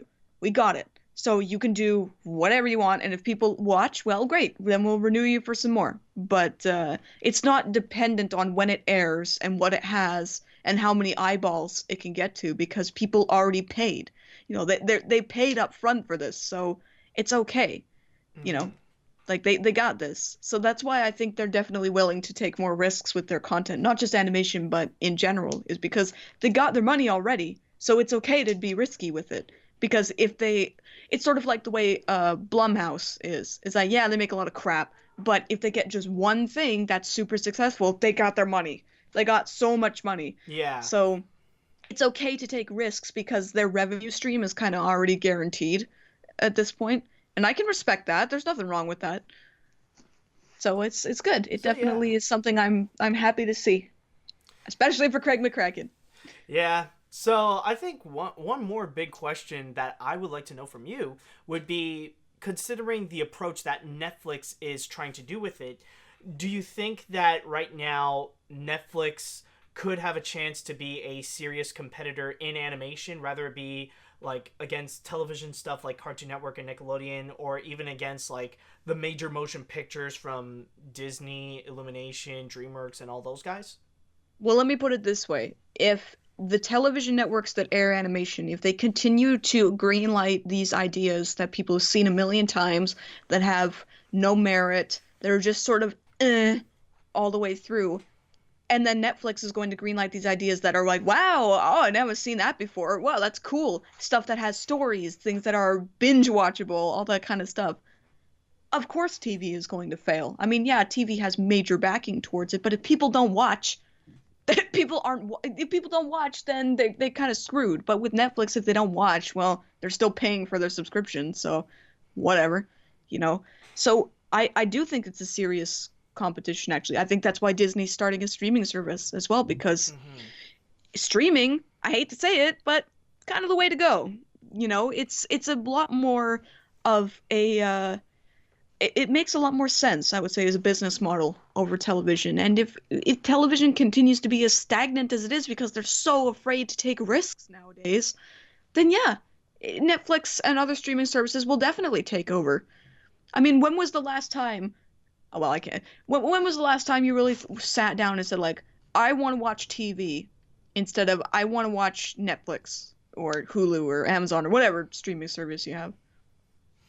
When was the last time you did that, you know? To be honest, if it's if it's for the sake of the TV, it's just like, I want to put noise on the house, I'll put on the TV. It's Fair not. enough. I don't think there was. Oh, yeah. I don't think there's even anything that I could say like, all right, there's a show coming on, I gotta sit down and legitimately watch this because I really like this show. I think it's great, and I need to see more of it. Yeah, exactly. I haven't had cable. I haven't had television for almost 7 years at this point, and I haven't felt like I'm missing anything at all, because there's so many other options now. And this is the thing in media: you got to keep up, or you'll be left behind. And television is so, you know, it's very, I don't want to say classic, but it's an established media. Like, people know television. But the thing is that just like with the internet, things that work better will take over. So we go from using typewriters to typing on computers because it works better. Just because something's been around for a long time doesn't mean it works better. This is how we grow. This is how we learn. And streaming, yeah, you could argue that there are too many streaming services nowadays, but they work better. they're cheaper, you get a lot more content for what you pay for, and you get to choose what you want to watch. So you pay for it and be like, yeah, today I feel like watching a horror movie, or today I feel like watching a cartoon, or something like that. You don't have to wait and be like, oh, okay, so this is on, then, all right, so I gotta tape this then, and then I gotta go back and watch it, and that kind of stuff. You just do it whenever you want. You choose what you want to watch, and that just makes sense. So yeah, I think just like TV is going to become outmoded like the VHS. The VHS got overtaken by the DVD because it works better. So that's how we weed out the things that don't work as well. We just move on. So TV's either got to step it up and start pulling their weight in terms of creativity and give people a reason to watch again, or they got to bow out and just move on. Yeah, that's definitely true. So with that said, I would like to go into the chat wall right over here, and I want to know, guys, what do you think of the new animated projects that they revealed, from the TV shows to the movies? What do you guys think? And also, what do you think about Netflix bringing in people like Jorge Gutierrez, Nora Twomey, Craig McCraken, and all those guys? Let me know your thoughts right here, and maybe consider which ones that you want to consider is your favorite. Alright, let's see. I think it's great for all those creators, and I mean the ones I know, are at least finding more work than what they're doing right now. I hope they might turn out good, since not everything on Netflix can be considered decent like some of DreamWorks shows. Seriously, how did Boss Baby even get a series? I mean, like... Oh, boy. Well, I mean, if Turbo can get a series, then so can frickin' Boss Baby. I'm just saying. Oh, boy. Well, let's see. I think it's very exciting how Netflix is taking animation seriously as a legit art form. It's giving Hollywood, especially Disney, a big kick in the teeth, as Netflix is valuing creativity, integrity over brand recognition than the latter so desperately relies on. Also, to Matt, since The Willoughbys is from Chris Pern, co-director of the sequel, yeah, a lot of people, I know, guys, I know you guys are pointing out that Chris Pern, yes, is the co-director of Cloudy 2. I know, I just want to make Chris Pern look good by not mentioning it. What? Anyways, are you willing to give him another chance?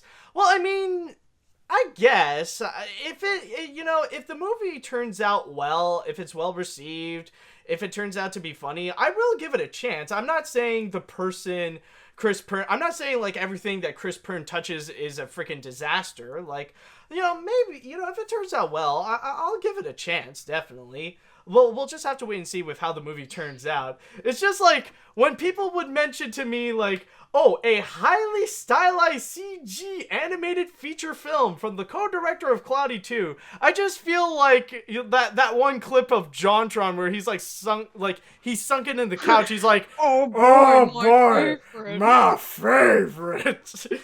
Yeah, I just feel like that. So it's just like, tell me, it's like, show me more, because I'm not gonna be interested if you just give me that little explanation. I was waiting for someone to bring up Butch Harmon's streaming service. Let's please not go there. Oh god, no. That's a whole mess in its own thing. Like, seriously. You know how many lives that ruined? Seriously. Yeah. I'm glad I didn't go there. I'm glad I didn't even talk about it, honestly. The thing is that it, like, all the controversy actually happened while I was in vacation, so I might as well just skip it and just move on. So at least, like, I don't have to go into that whole mess. So, like, I'm fine. Yeah. I don't want to talk about it. No, I know. Willoughbys! Yeah, nobody benefited from that situation. Yeah, that is true. Okay, so I think with all that said, I think it's time that we shall go into the grand finale, and oh boy, after all that we've been through, I'm not gonna lie. Hold on, there we go. Oh, what we've been through, things are about to get nuts right now. And things are about to get angry all around. So, let me just ask you, Sol, are you ready to get Shrekky again? I don't know how that even came out. I'll take that as a yes. All right, ladies and gentlemen, yes, Shrek is coming back. Yes, apparently reports from Variety has actually stated that Universal Pictures is making a big mission in order to go and reboot not only Shrek, but also Puss in Boots. We don't really have a lot of information right now, but all we know is that they are bringing on board Chris Meledandri, the founder of Illumination Entertainment, to go and reboot the project. He is going to be leading this, not necessarily as a director, but like kind of like the executive producer and like the leader of the project and stuff like that. And so far, he stated that his main mission that he wants to do right now is that he hopefully wants to bring back the main stars. He wants to have Mike Myers and Eddie Murphy, Antonio Banderas, and Cameron Diaz return to reprise the roles. He even stated right over here, when you look back on those vocal performances, they're awesome. And while you certainly could make a case for a complete reinvention, I find myself responding to my own nostalgic feelings of wanting to go back to those characterizations. The challenge for us been to find something that really does feel like it's not simply yet another film in a series of sequels, even though it would most likely could be. But this information pretty much all came from this one giant article that really is fascinating. Rather if you like Illumination or not, I still highly recommend you go check it out and read it. It's an article from Variety called How Chris Meledandri Became the Most Powerful Man in Animation that pretty much...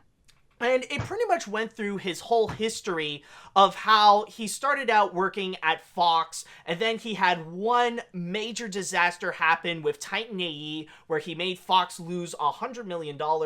And from there, he was actually given a second chance, and he managed to build himself from there, and also would go on to create Illumination, and he would be where he is right now. And not only he would be talking about the future of Illumination, and also talking about the Shrek reboot, but he would then also go and talk about the Super Mario movie, in which he stated that he is going to be working closely with Nintendo and Shigeru Miyamoto, and is hoping for a 2022 release date.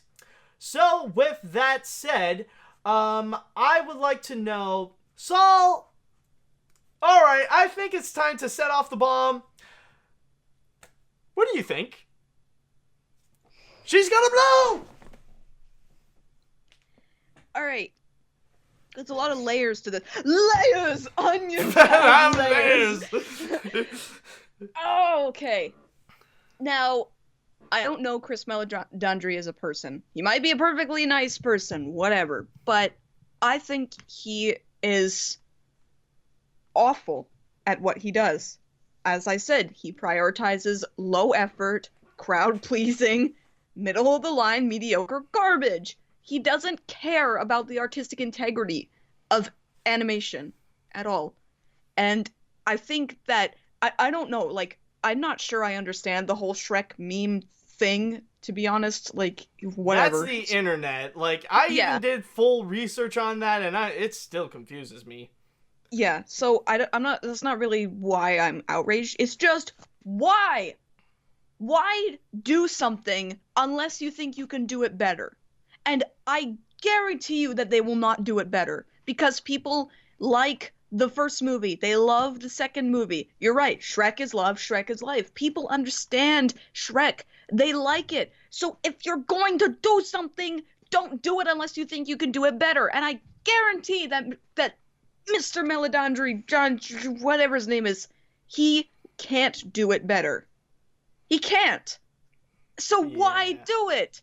Because money. That's the only reason to do it, is to try to put, like, this pretty little veneer over it, like, oh, we want to get the original voice actors back. Yeah, well, look how well that worked out for Teen Titans Go. And I like Teen Titans Go, okay? I actually like it a lot. But still, people hate Teen Titans Go. You release this Shrek thing, and it's got the original voice actors. It's going to be full of bullshit, and they're just going to be like, well, I mean, we did it for you, the fans, right? Just...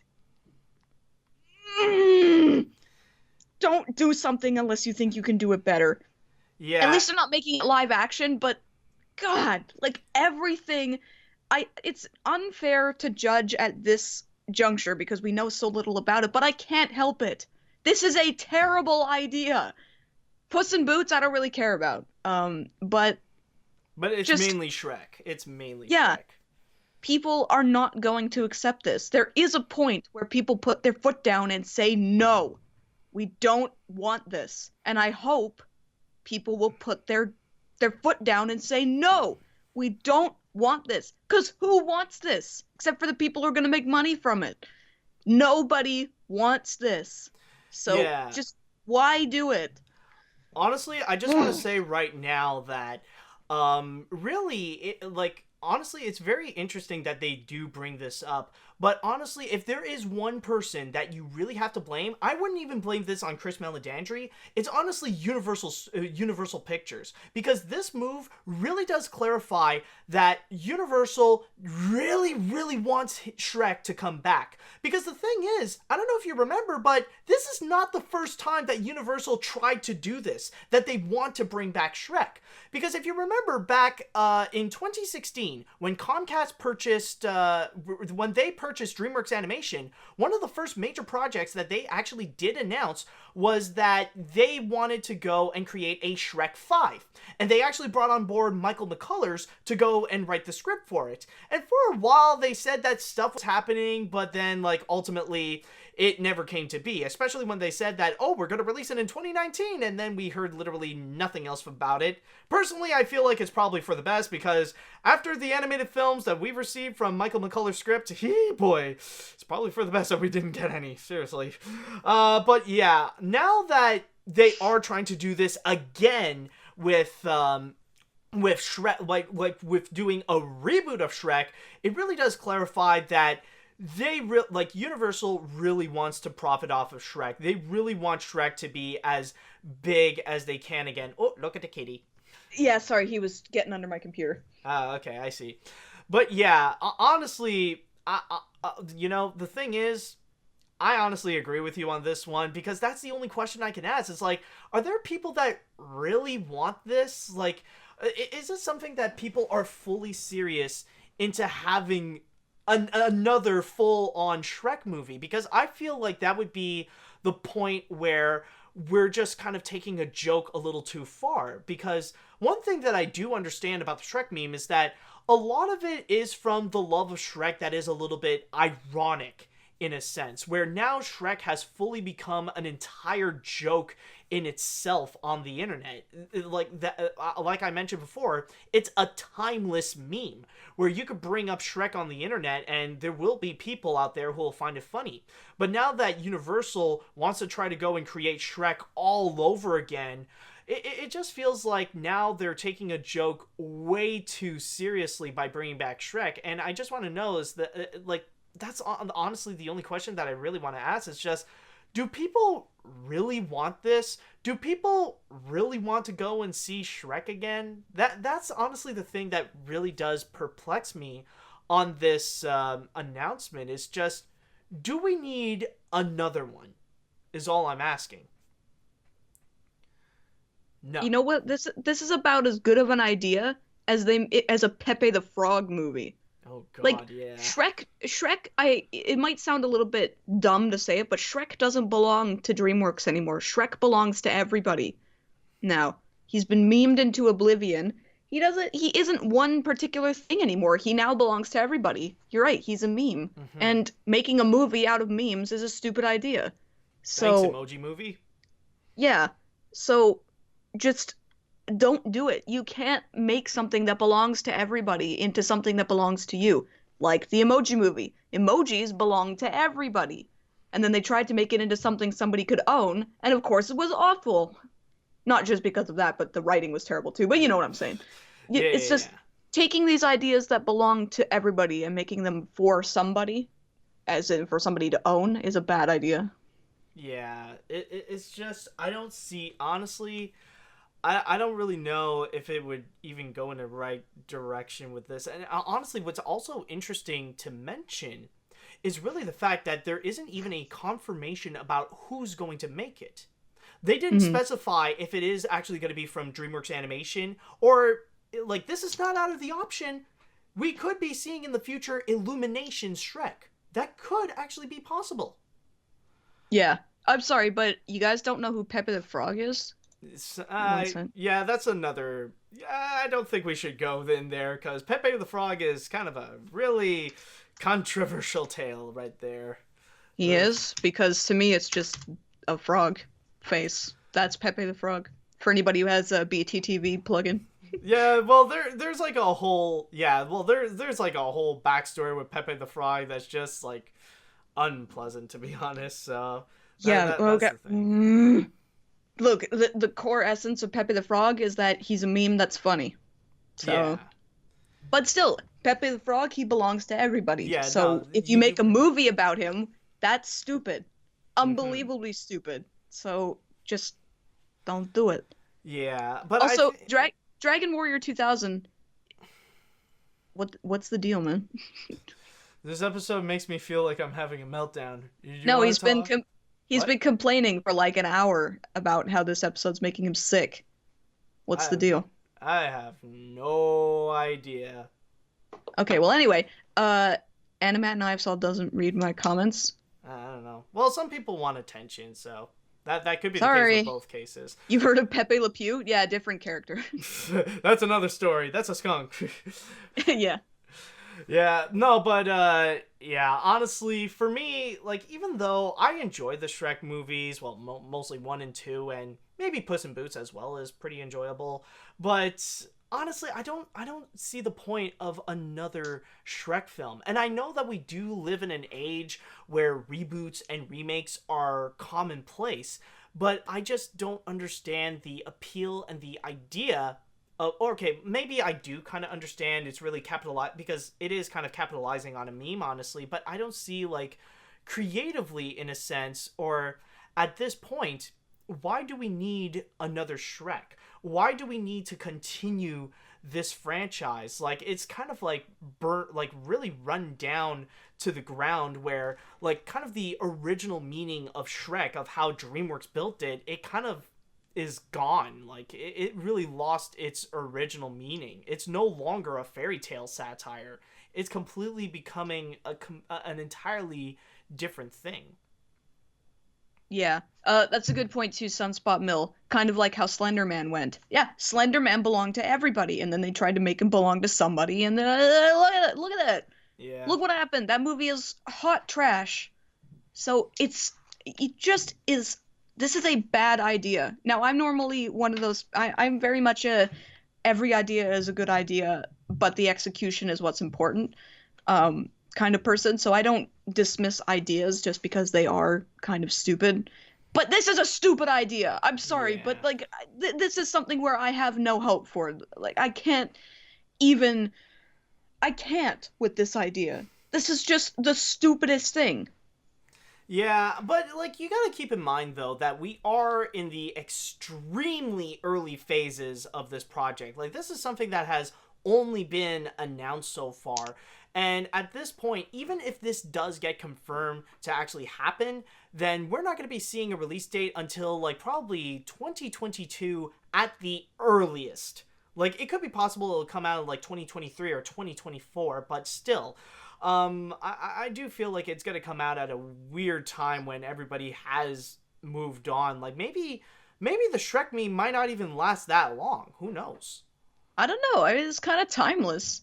It kind of, like the Shrek meme kind of is. I think it will last through the ages. Yeah. Okay. Good point. I guess it was contradicting what I've previously said before, but yeah, it's just that, it is. But as I was saying, it is still in the early phases. It could easily be canceled. So honestly, it is a bit of a wait and see attitude on it. So I just don't know. The idea of bringing Shrek back just doesn't seem that necessary, honestly. I think that's kind of the big thing. It's just that it's not necessarily, is it a good idea or is it a bad idea? Is this idea necessary? I think that's the better question right over there. It's not always a matter of if you can. It's more of a matter of if you should. And to Hollywood, that doesn't even apply. They're just like, it doesn't matter if we should. It's because we can. That's why we're going to make a million sequels to this franchise nobody likes. That's why we're gonna reboot everything all the time. Because, exactly, because we got to have money. Yeah, exactly. And also, yes, Hollywood is unoriginal and they love money. Yes, you're right. It's just, it's, you know, I put a lot of faith in the entertainment industry because it's a place I want to be, and it's a place where I believe that dreams can come true, that you can make fiction into reality, and it can affect so many people. It can change people's lives. That's something that's so special to me. But then they do stuff like this. It just makes me like, why am I even here? Like, is my idea that the entertainment industry is a place where dreams can come true, is that naive of me? Because all of this crap happens all the time. It's so prevalent. Is it a good idea to keep believing that people's dreams can come true when they just keep doing all this crap all the time? It's very disheartening. Well, you know what? That's why you go to Netflix. That's where the dreams come true now. Yeah. Is it naive of me to think that the entertainment industry is where dreams come true? Nowadays, is that naive of me to think? No, I would say no. Not really. I guess, like, it's more like a bit of a gamble. Well, yeah. Staking your endeavors on any business is a gamble. I'm just, I wanted to get into the animation industry specifically, but the entertainment industry, because I believe that it's something special. And it makes me sad when stuff like this happens, because it makes me realize that maybe I'm wrong. And I don't mind being wrong, but this is kind of what I've staked my entire life on, is the idea that the entertainment industry and the animation industry is there to help people's ideas come to life. But is that naive of me to think, because they keep doing this? Why give some untested why take a risk on somebody's great idea that might not make all the money in the world when we could just reboot Shrek? That'll make money. Yeah. Nah, I definitely get what you mean. It's just it's just looking at this, and in a way you like, one can look at it and you just gotta ask, it's like, really, you don't have any other ideas? It's just, it really does wonder. Like, you got, like, I just want to go to Universal Pictures and I just have to ask, like, why do you want Shrek back?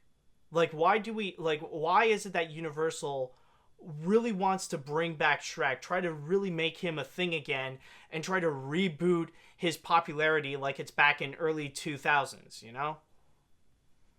Yeah. Yeah. Somebody mentioned before, somebody commented, and they said, we're nostalgic for Shrek, but that doesn't mean we want to see him come back. That's true. That's exactly right. Mm-hmm. We have fond memories of Shrek. I have fond memories of Shrek, watching the movies as a kid and everything like that, but that doesn't mean I want them back. Some things stay in the past for a reason. And it's a lot like digging up a corpse. It's a corpse of somebody you loved. It's like, yeah, you have them back, but at what cost? Yeah. It ain't like it's moving or anything, so I don't know. But I think for now, like, we can only hope that maybe they'll just move on to another project, because, like, as I said before, this is still extremely early in the development stages, but it's just the idea of having another Shrek reboot or bringing Shrek back in general. It's just, I don't know. That's the thing. Well, it's just, it's like, that's all I can ask. Is this necessary? Yeah, and, that which is not dead, which can eternal lie, and with strange aeons, even death may die. Of course. Alright, so with that said, I would like to go into the chat wall right now, and I want to know what you guys think about this Shrek reboot. What do you think of the idea of having Chris Meledandri come in and remake Shrek? Are you guys on board with the idea? Are you guys against the idea? Do you want to see Shrek back? Do you guys not? Let me know what you think. let's see. In all honesty, I think rebooting Shrek is ridiculous since I'm not really a fan of the franchise. Some of the memes are funny, but the rest are just not. And they are... and now they want to reboot Puss in Boots. The film is currently not even a decade old. It's a pretty young movie. This is too much. I need to watch a better DreamWorks franchise to get this bad taste out of my mouth. Oh, great Dragon Warrior, please make me feel better. Okay, so let's see now. Shrek cinematographic downfall and subsequent ascension to meme lord reminds me of Tetsuo's character arc in Akira. Oh my god. Maybe that could be the Shrek reboot. Just remake Akira but with Shrek characters. Oh my god, that would be insane. That could actually be interesting. Akira Ogre. Yes, Akira Ogre. Okay. Universal already has enough money to make better stuff than this, and this should not happen. The Shrek reboot could be really bad and make everyone not want to talk about Shrek. I would much rather them think of original ideas instead of this. If anyone is going to reboot Shrek, Warner Brothers should have picked this up. Not even. It doesn't matter who picks it up. Yeah, people should just leave it alone. There is such a thing as leaving something alone. Yeah, and they actually brought up a very good point, is actually the fact that there is a chance that like this Shrek reboot can come up and it would be so bad that nobody wants to talk about it anymore. It's like, it's like Shrek is no longer cool. It's no longer in. So the memes are just going to disappear quickly. Yeah, exactly. Like, how do you make something lame? You give it to the people with authority. Mm-hmm. Like, I'm not doing this to say anything political or anything, but just Pokemon go to the polls. Pokemon go to the polls. That is the lamest thing ever. Yeah, so that is so stupid.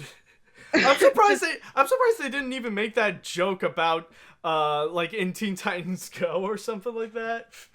Well, then Teen Titans Go isn't really topical humor. I mean, except for the DC universe. It keeps its humor topical for the DC universe, but other than that, I've seen every episode of Teen Titans Go multiple times now. I like it. Okay.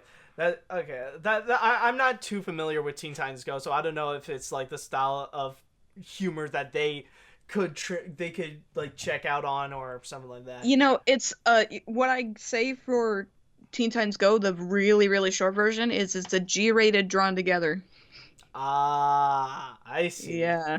It's kind of like the cartoon equivalent of a shit poster. Yeah. but G-rated. Yeah, okay. That somehow makes so much sense and it clarifies a lot of things. All right, That's why people don't like it. People hate drawn together. People hate Teen Titans Go. But I made a whole video about that, so whatever. Yeah.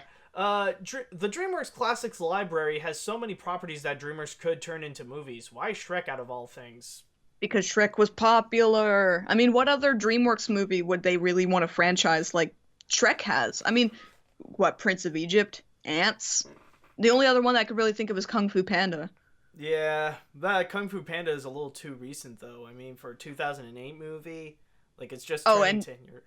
Yeah? How to Train Your Dragon as well, technically speaking. And I mean, well, yeah. Or you know what? Oh, God, I just realized something. The worst case that could happen to this Shrek reboot, it could end up being like Penguins of Madagascar. Like, I actually am not familiar with that at all. No, because the thing is, no. Like, you don't have to watch the movie, but the thing is with the Madagascar franchise, it's huge. But then Penguins of Madagascar came in and it bombed. It bombed for DreamWorks. And right afterwards, that's when you got the whole news about closing the Redwood division, 500 employees leaving. Like, it really was a movie that bombed and it had serious consequences. And that could be the thing with Shrek, is that it could be something that nobody could be interested in, nobody would want to go and check it out, and consequently not make people want to talk about it. I mean, sure, there are, like, the animated series that people would still go and check out, like All Hail King Julian, but you don't see that many people talk about Madagascar as much as stuff like Kung Fu Panda or How to Train Your Dragon. The only place I've seen Madagascar be talked about is memes, just the Kowalski analysis meme. Oh, yeah. Kowalski, analysis. Yeah, just that. That's the only place I've seen Madagascar be even slightly relevant.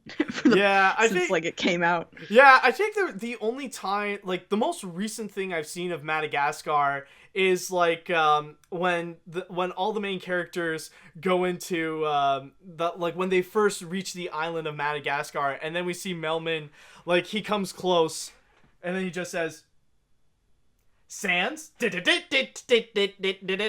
So yeah, it's just like putting in that kind of meme. So you do have a point. It's just like using memes a little bit. Mm-hmm. Memes are funny because they just sort of exist in their own little world.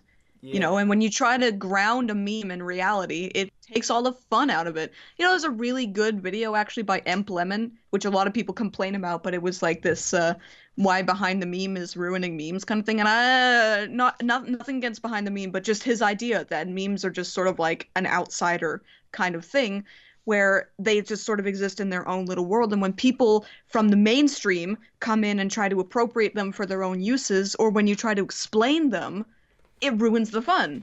That kind of thing. It's just sort of this weird thing that exists for itself. It doesn't exist for anybody but itself. And that's dumb. You shouldn't well, not that is dumb, but it is dumb that to try and make something tangible out of something that is so intangible. Yeah. That like kind of makes sense out of something that just doesn't make sense, because people like things that don't make sense, and we want to keep it as things that don't make sense. Mm-hmm. Like your average shitposter isn't going to want to contextualize why they shitpost or put all these things up, you know, that say these horrible things or whatever. The contextualization is what makes it boring. I mean, if you think of a horror movie, it's the scariest thing until they explain what the thing is that's scaring people, and then it's not scary anymore. You know, it's like the less you see, the more you know about what it is that affects you, the more effective it is. And then when you try to explain it, it's like, oh, okay, well, I mean, it's not scary anymore. You know, context is great, but it can also be bad. Yeah, that does bring up a very good point. So I think with all that said, I think we're pretty much good with this podcast. So I know it's not necessarily the most optimistic episode, but still definitely a fascinating episode worth talking about with a lot of interesting subjects. And Sol, let me just say thank you so much for coming here. You definitely did bring in a whole new level onto this episode. Thank you. I would say if you want your episode to be optimistic, don't invite me, because I am very much a extreme personality kind of thing. I appreciate you inviting me as well. I know some people maybe don't like the fact that I'm very about stuff, but I hope you found it entertaining regardless. Yeah, no. You definitely make things interesting for this podcast. At least it's not just me all the time. So at least with you on board, you know, like I said, you bring in a new level onto this, and it makes things a whole lot more interesting. And even in the chat wall, it seems like people do like you, actually. All right. Well, even if they don't, that's fine. Yeah. So with that said, though, I would like to know that, of course, there are going to be people who will enjoy you. So if they want to follow you and want more of you, can you tell the fine folks about where they can find you on the internet? Yeah, so here, you can find me. That's my... Or I could actually spell it correctly. That is my YouTube channel. And YouTube channel, EyeofSol. And this is my Twitter. There you go. EyeofSol299. I no longer have a Facebook. I abandoned that, so Twitter is really the only place you can find me. All right, so I think with that said, though... EyeofSauce. EyeofSauce. Oh my god. I'm surprised nobody even made a YouTube poop out of like one of your videos and just call it EyeofSauce. Somebody made an insult video of me and Pie Guy Rules, and they called me Eye of Soy Boy. Eye of Soy Boy? You're a girl, though. Whatever. Still, I prefer EyeofSol because I'm a YouTube poop fan, actually. Sus. All right, but So gross. oh man, but thank you so much for coming, Sol. It definitely has been an awesome episode, and thank you guys for watching. So I just want to say, stay tuned for more fun episodes of AniMat's Crazy Cartoon Cast. And so until next time, folks, see you later, dudes. Bye bye.